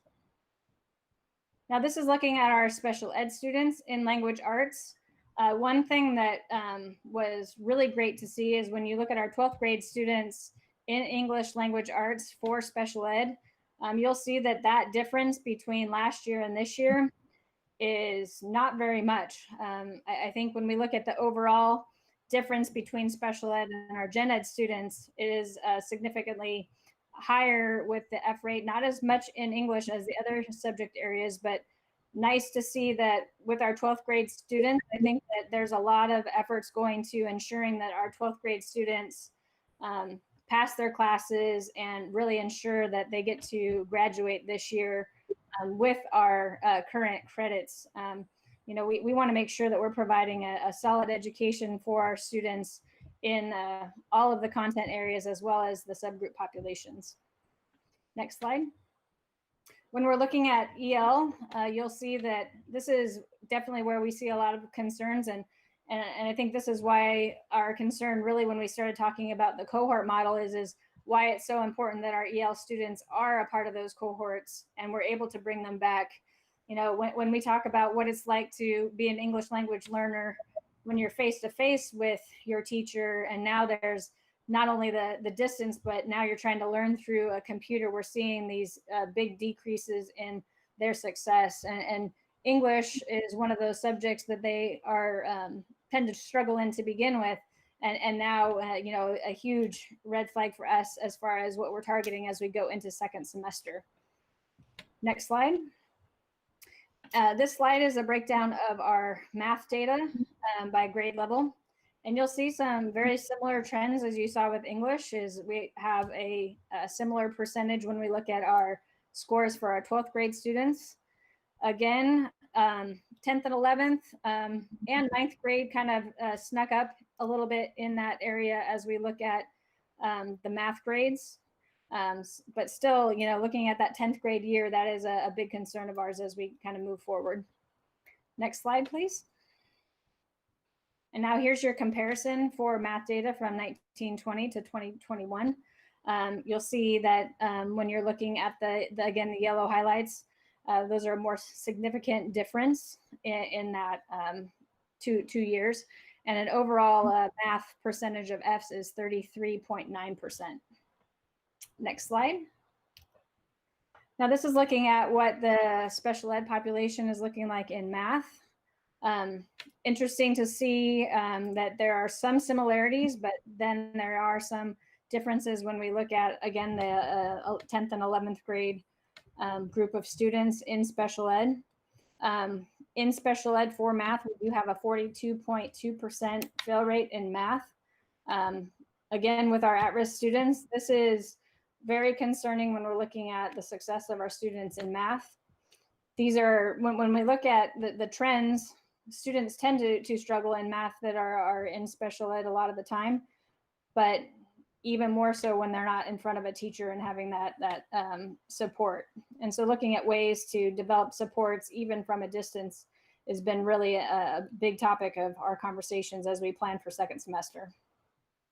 And again, here looking at our English language learners, a similar trend where our EL math fail rate, 48.1% of our students in EL are failing math. Big concern when we look at our 12th grade students in math, as far as that being a graduation requirement and making sure that our students are getting those grades so that they are able to graduate on time. Next slide. Now, when we look at science, we're seeing that students are doing a little bit better in science. You'll see that there's a little bit less of less students that aren't doing as well. But again, the same trend when we look at the 10th and 11th grade students, almost equal when you look at 9th and 11th grade, but our 12th grade students did do significantly better than the other grade levels. Next slide, please. And then here's our comparison when we look at our science data. You'll see that there is about a 5% difference in number of a percentage of Fs for our students in science. So they are doing a little bit better when we look at our science data, as well as when we move to the next content of social science, they're doing a little bit better as well. Special ed students are doing a little bit better when we look at science as well. But you'll still see that overall, when we're looking at the comparison, we definitely want that gap to not be as drastic when we look at that. And then now our EL students as well, a bigger gap when we look at the overall science Fs, with 46% of our students not passing the English or passing science. Next slide. And then finally, our social science data by grade level. Again, our 12th graders are doing significantly better. This was something that stood out to me is when I looked at this, is that we saw kind of a big jump when we look at our 7th grade students. They actually kind of took the lead when it looks like by grade level for social science. And so definitely when we're looking at our 7th graders at CMI and our 7th graders at Pentecostal, identifying, maybe some of the significant differences between 8th grade and 7th grade, because the 8th grade students did significantly better than our 7th grade, and providing opportunities for those grade level teams to do some collaboration and have some conversation about why they were more successful in 8th grade than they were in 7th grade. So definitely some good opportunities for collaboration within our grade level teams and our department teams to talk about strategies that are working better for each of our content areas, but also our different subgroups. Next slide. And then here's our comparison for our social science data. You'll see that we have less students failing social science overall at 29.5% of our students with Fs, and less of a gap when we look at the comparison between 19 and 20 and 2021. Next slide. But similar gaps when we look at special ed students and our EL students on the comparison, where there is a jump of about 8 to 10% higher number of percentage of Fs that you'll see in special ed and our EL students. Next slide. And here's that EL slide with that comparison as well, with 39% of our EL students receiving Fs in social science.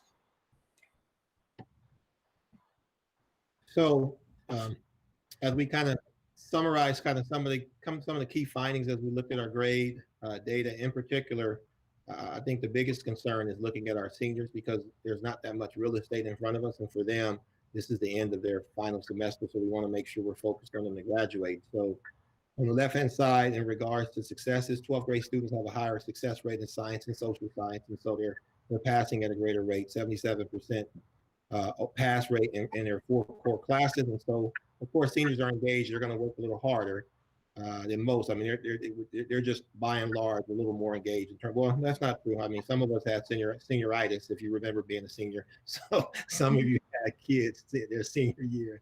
That's quite a bit of work. 74% of our special ed students passed English. And then, but we look at our challenges on the right-hand side, we see 12th grade students with 100 credits or less. There's 145 students currently in that category right there, which raises concerns for us. 12th grade special ed students are not passing classes at the same rate as our general ed students. And then we have our 12th grade English learners are not passing classes at the same rate as our general education students. And so these are the students that we're concerned about over the next few months.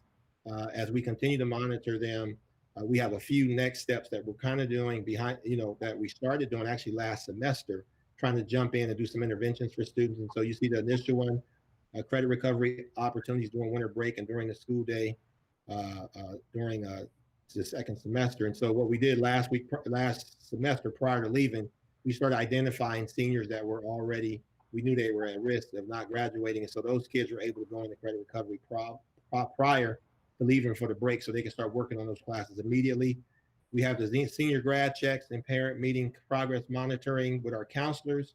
Our counselors are doing grad checks and constantly following up with the students just to make sure that they are going after it, and as well as meeting with parents to keep them informed about the progress of their students. We also did something where we did a satellite Perris Lake High School campus at each of our comprehensive school sites. And so that provides access for kids that are in this category to really go after the 185 graduation requirement at their own school sites without having to transfer to a new location. And so we have that now at all of our comprehensive high schools. And then the last one is the peer tutoring / avid tutor support for our at-risk students. And so our counselors, some of them have kids currently working for them that they can assign to go help other students in their academic areas really to catch up. So those are some of the areas that we are looking at right now in terms of supporting our seniors. But over the next few months, we'll be bringing items back to the board as we get closer, and we kind of see over the next 6 weeks how this initial wave looks like in regards to kids catching up. We'll be bringing some items forward to consider as we kind of review our data. So just I know, Dr. Rao, you brought up a few ideas and and shared some ideas of what we may want to do in the future. And so we're kind of keeping that, we're aware of that. And so we'll be monitoring this to bring this back to the board and keep you informed over the next 6 weeks where students are at. The next item, just a few items that we're doing on a school-wide basis on each one of our schools. We're working with our professional learning teams, and each one of them have developed a SMART goal. They're developing SMART goals to increase the success rate by 30%. That's what we've called on all our principals to work with their teams and really, work with their teams to increase the success rate. That's kids we really want to say C or above in their courses, but we want to increase that by 30% over this next semester. In order to ensure that, something that we did, we ensured the reduction of essential standards for second semester by 50 to 70% in all content areas. One of the issues that we realized that we cannot teach the same amount of contact currently in distance learning. And so if you're meeting with kids twice a week, face-to-face in the distance learning format, there's no way you're going to cover all your content. And so we've really called principals to work with their sites to reduce the amount of content that they're covering, and specific those essential standards. Typically, we would say cover 8 to 10 per semester.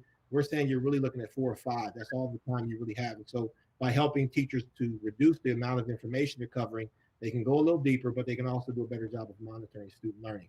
We talked about reduction in courses assigned for students identified as at risk. We have students that were not very successful, 9th and 10th and 11th graders last semester. So we've identified kids to allow them to take a lower course load. If a kid didn't do well in 7 classes, there's no reason to give them 7 classes again. So sites have been working with kids to really reduce their course load this semester as well. The other item is we implement a 3-week cycle to monitor success rates in our core content areas. And so all our principals are watching every 3 weeks, checking in to see what the success rates are looking like. And then at the 6-week mark, really monitoring it with every school site, what this specific data is looking like, so that we can progress monitor closely how kids are doing this semester.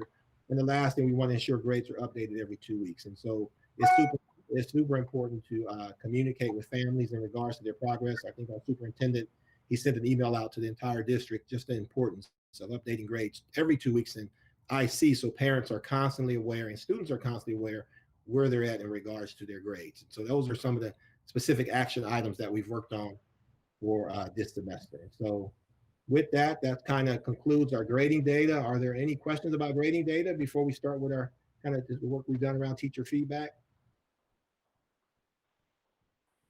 Any questions? Anything, Trustee Stafford, Trustee Freeman? On the screen, I can only see Trustee Stafford, so I cannot see Trustee Freeman. I don't have any questions. I thought he did a great job. No questions for me as well. I was going to share with the board too. This is in that shared folder that we have for presentations, that if you want to review over when on your own time, it's there for you. Excellent. Thank you, Mr. Bennett. Trustee Vallejo, do you have any questions? Okay, and I don't have any questions either. I just want to say thank you. It was an excellent presentation. Wonderful job. Same thing with the data for COVID in terms of the grades. And something that all of us we are noticing is that we have made a transition into actionable data, right? Not only presenting the data for the sake of having data. So the fact that you have been identifying 9 and 10 and 11 graders, as well as English learners, and identifying the areas that you are going to be focusing on, and also the next steps. I'm sure also you are taking in consideration for next semester There is, I completely agree with Dr. Newman. It's impossible that with less time, right, we are going to be able to address the 100% of the priority or essential standards. And you are aware, I know, that about that transfers into a learning loss, right?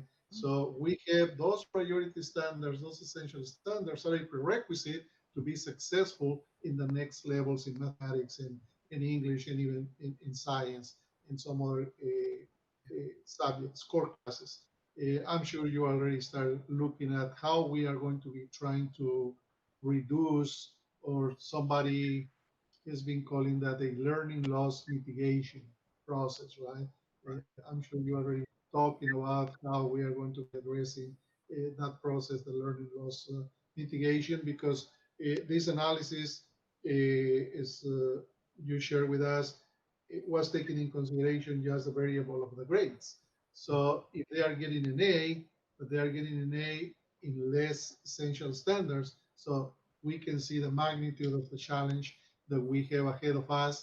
But I'm confident that you have that in mind and that you are going to develop some steps. You already started doing that in order to support our students so they continue to be successful. So thank you again for this wonderful, wonderful presentation. We appreciate it. Thanks, Dr. Rao. Yeah, so the final information we want to provide with you at the beginning of the year, we shared with you our learning continuity survey in regards to how teachers are able to present information in distance learning. And so what we wanted to do was show you a comparison survey to what we presented at the beginning and where our teachers were. And through all the professional development and building teacher capacity, we'll see a difference in where we started at and currently where we're at. And so this survey was provided, I believe, right before the break, and I'm sure Julie will bring you up to speed on the time frames, and we can kind of look at kind of where we're at now as a district. Yeah, thank you. As we look at the teacher feedback, this was really important to us as we look at our PD and our planning for our professional development. First slide, please. And so you'll see that we had 8 categories. These are the same 8 categories that we surveyed our teachers at the beginning of the year. As you look at each slide is very similar as far as how you look at the color coding. So you want to see a decrease in blue, which is basically your beginner level, and you want to see an increase in the yellow specifically and red.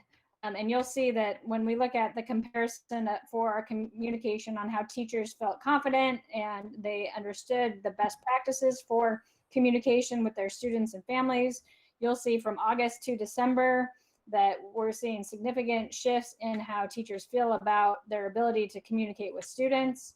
I think that, you know, we really took a lot of just feedback from teachers to ensure that as we did professional development, that they got better at each of these 8 categories through professional development. Next slide. This is content delivery, how they're delivering the content to students during distance learning.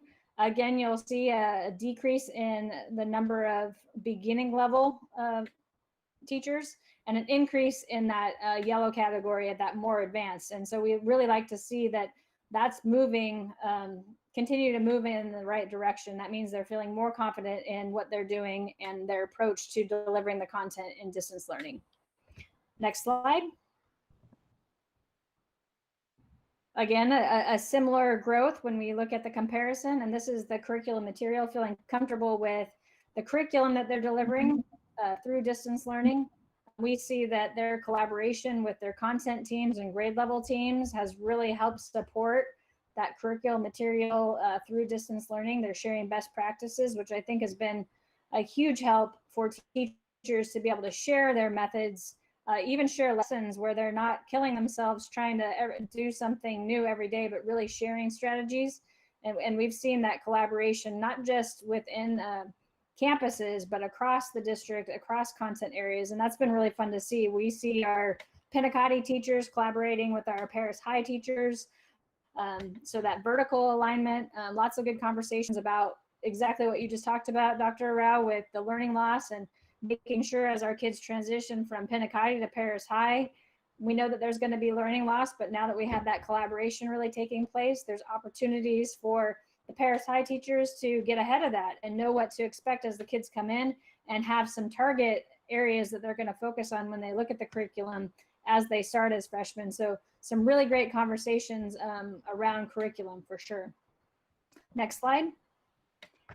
The technology skills, being a technology district and having Chromebooks for the last several years, I think we are far more prepared for this shift than a lot of districts that didn't have Chromebooks for all of their students. But what I've seen and what's been really fun to see is the creativity using the technology skills that we're seeing from teachers. That at the beginning of the year that they were fairly confident that they knew how to use technology. They've been using technology, but now we're seeing that creativity kind of really shine and seeing different strategies being used through distance learning. And so the opportunity again for them to share those ideas has really transferred as you look at the comparison from August to December. Next slide. And this is the learning community. So just the use of PLCs, and you'll see that there is a shift as well with the PLCs from August to December. And I think that right from the beginning in August, it was still trying to figure out how do we PLC when we're not together, and how do we look at data when we don't have data from distance learning before. We saw kind of the end of the school year last year with how students did with the enrichment type activities, but now this really meant something. They had to really take the initiative to share in those learning communities the strengths and the challenges of what that looked like last year, and progress into this year as we looked at distance learning. And so you'll see that growth again, and we'll continue to focus on those areas so that we continue to see that comfort level. We'll also be doing this survey again when we get to the end of the school year around May. We'll also be surveying our teachers just so that we maintain some of that data progress monitoring, and to ensure that as we go into professional development for next year, that we're targeting the areas that we know we still need to focus on. Next slide. Adaptability. I think this one is what we've all learned from this whole process with distance learning and from COVID is being adaptable. It can't look the same as it's always looked. And I think that we've seen that shift really happen more so in the last probably 12 weeks, that you've really seen teachers say, okay, we really have kind of the hang of this now, and we're adapting to what our students need and looking at the data and being more mindful about, how much homework we're assigning and taking student feedback. That's one of the things that I've really loved to see is teachers reaching out to their students and asking for feedback, school sites reaching out to their students and asking for feedback on how we can do better to support them. And so I really feel like teachers have been adaptable with really approaching their learning differently when students need something different than they're providing. Next slide. Providing assessments for students during distance learning. I know that we've had several conversations about what this looks like and the assessment environment, and how do we make it secure, and how do we make sure that it's a valid assessment. And I think that goes back to also the adaptability and being adaptable with your assessments and what those assessments look like. Doesn't necessarily have to be a test per se or a quiz, but looking at different ways of doing assessments. I've seen some math teachers do some great assessments for students when they're live. They'll have kids use whiteboards and actually show their work for the assessment versus having them complete a test. And so you'll see that from August to December, a good shift in how we're delivering assessments to students and what types of assessments we're using. And next slide. And finally, relationships. And I think that this one is one that we all still struggle with. I know I struggle with not being in the same room with my colleagues and being able to collaborate the same way and get to know my colleagues the same way as when we have them face to face. Just like when we're on campus with students, I can't imagine being in a classroom and have not ever seen the faces of my students for some of the kids. And it might not be for the next 6 weeks that we get to see them live face to face. And so really that development of relationships and providing activities to provide just that comfort level for students to be able to build relationships with their classmates as well as with their teacher. And I've seen some really great activities from teachers really going above and beyond to try and build relationships with their students and looking beyond sometimes the lesson and just really giving opportunity to connect. Just like Mr. Stafford shared, like it's really hard right now to see the spikes and what kids are experiencing and not having those relationships of their friends at school. And so providing opportunities for, I've seen teachers provide opportunities for students to journal. And it might not even have anything to do with their course per se, but they're providing these opportunities for students to write, to build relationships with their teacher, with their classmates. And I've seen some really amazing things happen because teachers have provided those opportunities and gotten to know their students better. So super proud of our PD team and all the work that they've put in to really try and support teachers through the challenges of distance learning, and really proud of our teachers and their willingness to step outside the box and try new things and be okay with, trying something and maybe not being great at it, but trying again because it's what's best for our kids. And so really proud of the work that we're doing with the PD team and the teachers, and just, we really want to be the best we can in the circumstances that we're in right now. And they're challenging times for sure, but we're going to make the most out of what we have in front of us. So. That concludes our presentation this evening, and then at this time, we'll take any questions from the board. Any questions? I'm seeing Trustee Ellison saying no. I'm seeing Dr. Freeman, no questions. Trustee Stafford? I just wanted to say one thing. You covered it right at the end, what I was going to ask you about the communications, because students in the classroom, they gravitate towards each other and to the teacher and have their groups. And it's going to be really a culture shock when you put them all back together. Definitely. And everybody isn't what you think they were or whatever, what kids go through, but well, we all go through. But, that's very important. It's the social issue that they're missing with all the activities. And to see what I was thinking about was the teachers communicating and the communication with the students, how that was working out, so that you pretty much covered it. It's a very serious area. So yeah, no, for sure. I think one of the things that we've had lots of conversation about too is that transition to ninth grade. That freshman year is really, really crucial, and we haven't had those freshmen in front of us. It's like we're going to experience ninth grade all over again next year when those kids become 10th graders with that aspect of 10th grade. And I think, Tony, you remember opening the new school when you had kids that didn't know how to behave yet because they didn't have upperclassmen to show them how to behave. And, so definitely a shift in how we have to open the doors when we do come back with the social aspect for both of our ninth graders as well as our incoming 7th graders. Yeah, they used to feel they were on a mission to tear the place apart. So, but they were just immature when you look at it. Okay, well, thank you so much for that presentation. Thank you. I'll look at it. It'll also be in the folder. So. Yes, please. That would be great if you could put it in the Google Drive. Yeah. Any other questions? Oh, I have a question. Okay. Do you guys have or know of a rubric or a guideline that teachers can or use possibly for, I don't know how to say it, but being more lenient for students that don't understand certain subjects? Because I feel like if I was in high school right now, and math is not my subject, I'm really bad at it. So are they more lenient with those kids, or do they implement extra credit so then those students can succeed in that class, or how is that? Yeah, I would say one of the shifts that's really taken place is looking at each of our content areas by standards-based grading. So really looking at it by standard. So not having 40 standards to cover, looking at the essential standards, but then also giving kids multiple opportunities to reach that standard. So that's definitely done through the use of a rubric a lot of the time is whether or not they've reached mastery.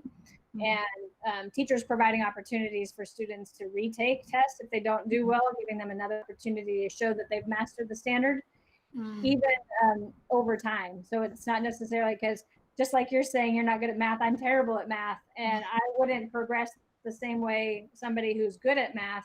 And that's kind of the beauty of standards-based grading is it allows for students to progress at their own pace, but still have the same outcome of, with a grade that shows that they're proficient in the subject that they're taking. I think that's one thing that we're really encouraging as we go into this semester is that reduction of standards, allowing them to focus on less so that they can be more thorough with that, but also providing more opportunities for students to be successful. Okay. And there hasn't been any like teachers like against it or just, strict on it or be like, no, or are they all pretty open with it? I think after first semester, teachers have been more open to receiving feedback from students as far as what's working and not working for students. I look at it from the standpoint, 7 classes is a lot of classes. If we're in college, we don't take 7 classes. And so making sure that there's a structure set up for students to be able to navigate, keeping track of all 7 classes and who expects what, we really have to have a system in place to ensure that students know what's expected in each of their classes and where to find it. And so that's something that we've really focused on is creating a checklist for teachers as a way to support what's happening in their classroom and to support their students. So, the landing page, students know where to go to access their class. They know where to find the agenda and what to expect for the week. And so that checklist, I think, has really helped support us as we try and do what you're asking, is creating that system so students don't feel like they're up against an impossible mission. Okay. Thank you. Thank you, Ms. Vallejo. Excellent questions. And thank you, Dr. Cyril, for your answers. Okay. All right. Does it conclude your presentation, Dr. Newman?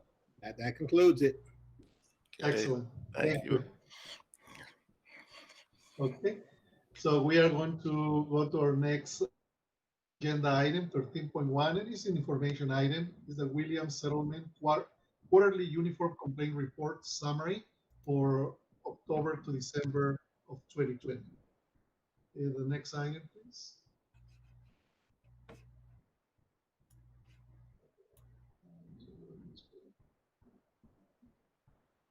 14.1 is an action item, personnel, certificated personnel action items. Do I have a motion? So moved. Second. Trustee Nelson and Trustee Freeman. We are going to take an oral vote. Trustee Stafford. Aye. Trustee Nelson. So, aye. Trustee Vallejo. Aye. Trustee Freeman. Aye. And I, Jose Arauz, aye. Now we are going to vote electronically.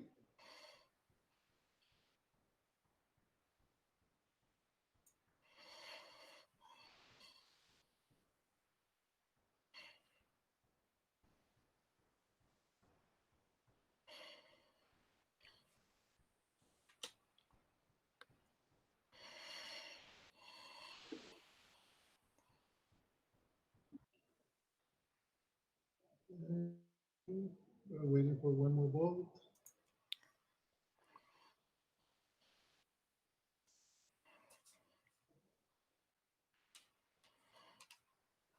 Thank you.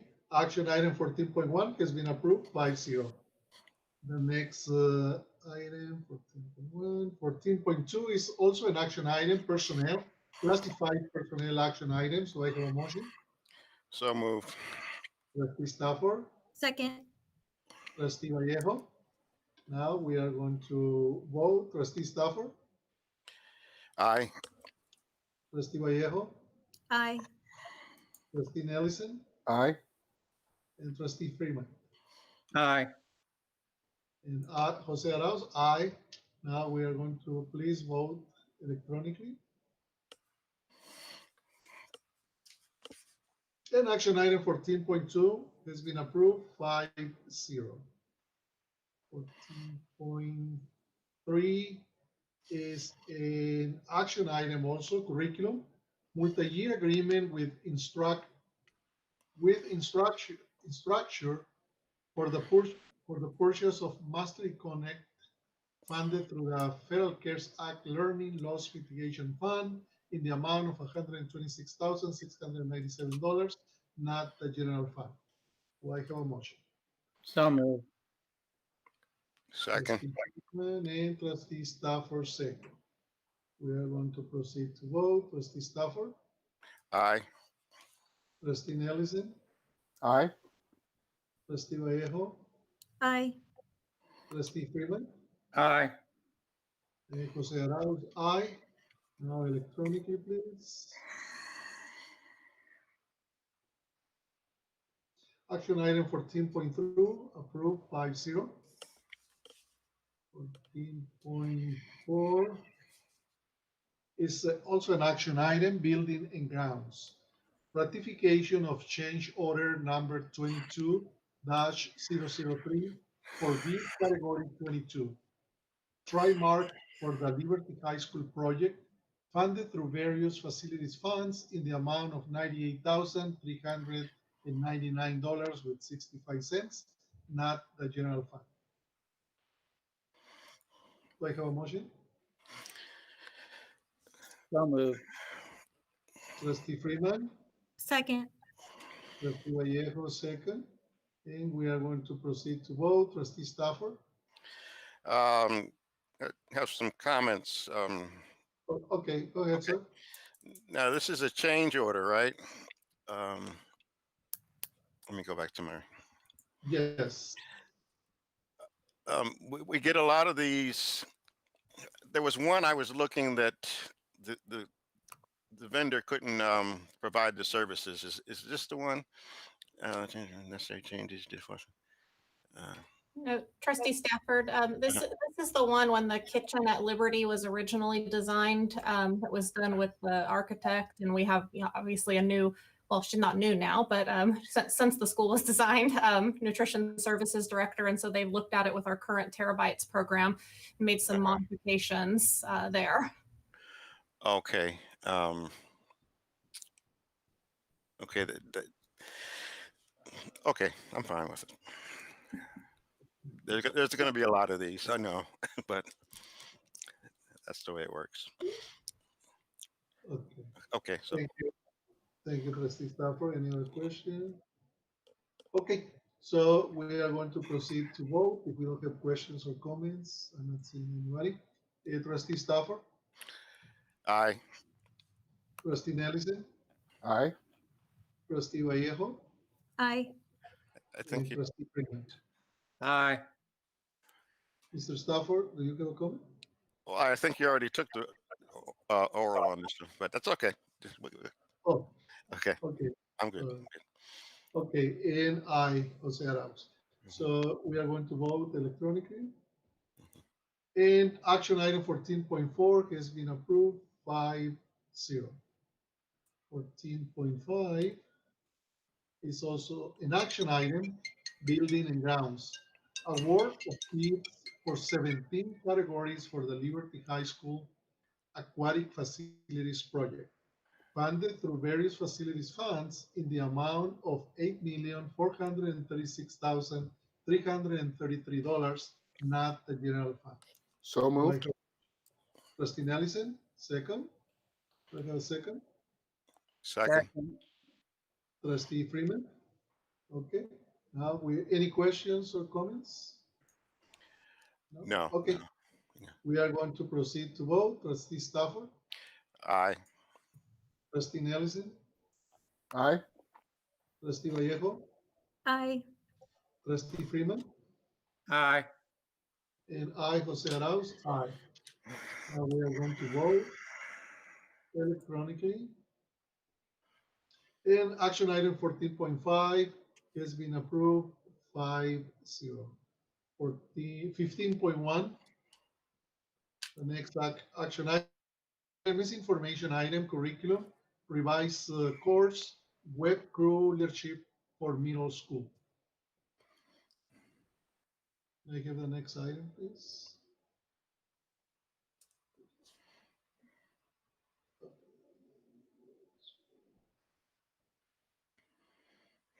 (15.2) is an information item, curriculum, new course, Introduction to Kinesiology, PE 195, dual enrollment.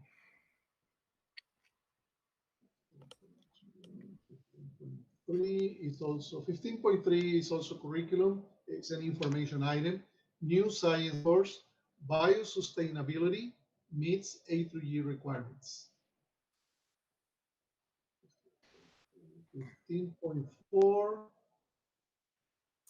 is an information item, business revolving cash report for the month of December 2020.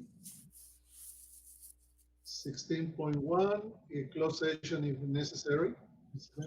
Not necessary this evening, Dr. Rouse. Thank you, sir. 16.1, 17.1, it doesn't apply since we go to closed session. 18.1 is an action item, discipline, reinstatement of student discipline matters. Do I have a motion? So moved. Trustee Freeman, Second. Trustee Vallejo, second. Thank you. Are there any comments or questions? No comment. Mr. Trustee Stafford? No, Oh, no. okay, okay. We are going to proceed to vote. Trustee Stafford? You know, this item, I wasn't able to find the attachments to read this item completely. So it's just one of the cases I wasn't able to read this. Did anybody else do it? Where are the attachments on this? No, I didn't see the attachments either. Trustee Stafford, Yeah. this is Mara. There are no attachments with the reinstatements. It's just indicating that they're having the students come back. Oh, There are okay. three cases, just the number of the cases at the bottom. Oh, okay. Okay, then I can, all right. I'm good with that. Okay. All right. Okay. Thank you, Trustee Stafford. Trustee Vallejo, Aye. Trustee Freeman, Aye. Trustee Nelson, Aye. and Jose Arauz, aye. Now we are going to vote electronically.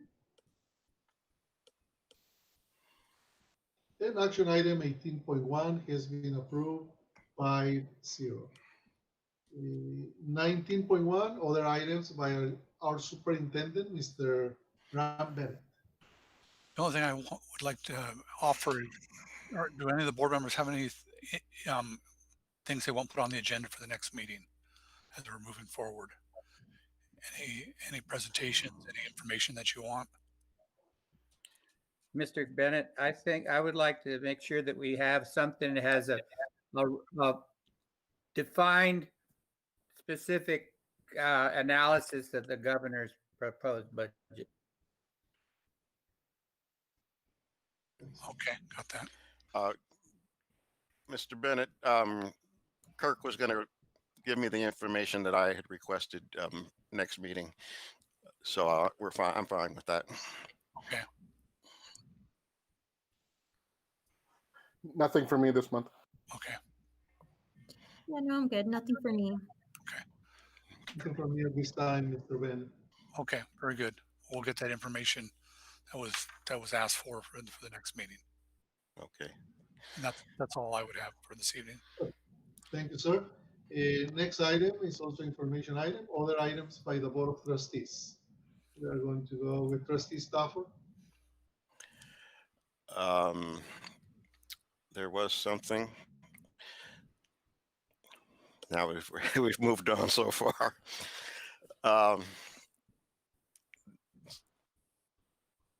Well, I think I already spoke about it with the kids and the communication, and I'm just worried about, you know, the kids that come from bad situations, and how they're making out, and looking at the numbers, they are what they are because we are in this situation. So it's not a district's fault, but I just really fear what's going to happen with some of the minority kids, or not necessarily minority, just kids in general. So I don't know how to address it, but until we're able to get back together, but hopefully we will be as soon as possible.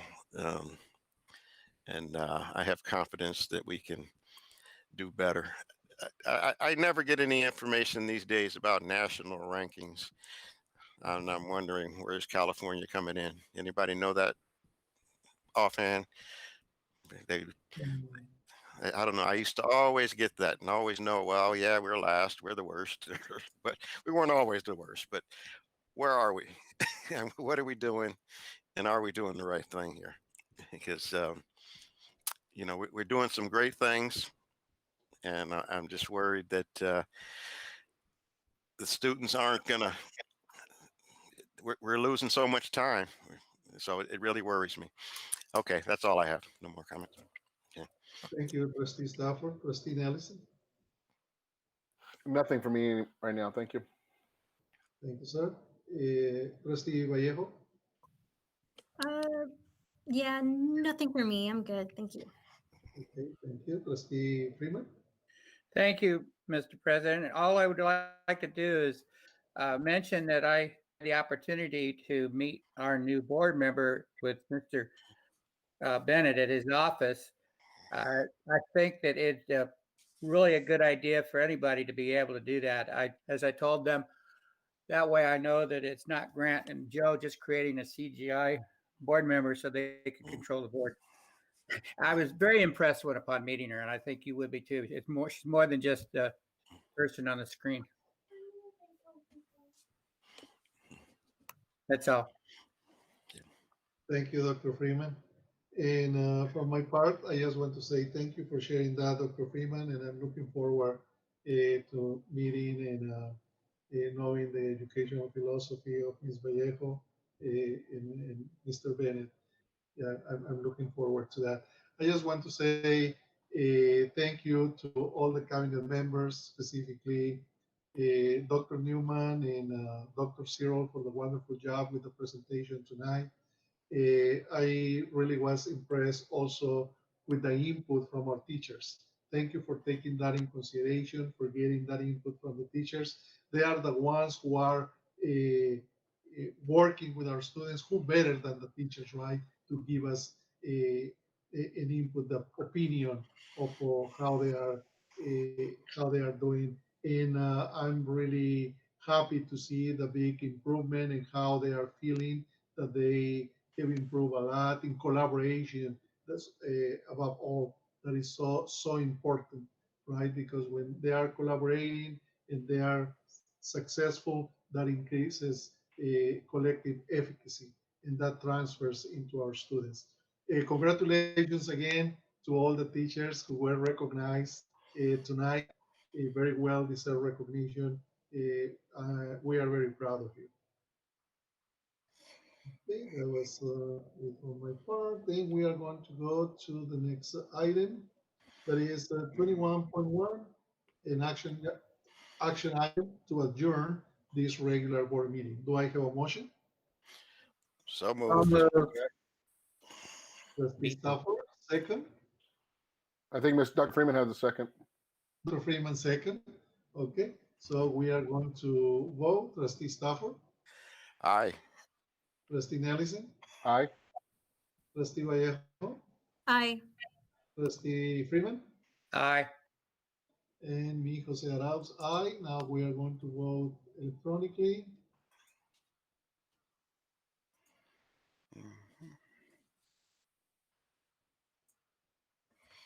Okay, and action item 21.1 has been approved 5-0, and this regular board meeting is adjourned at 7:10 p.m.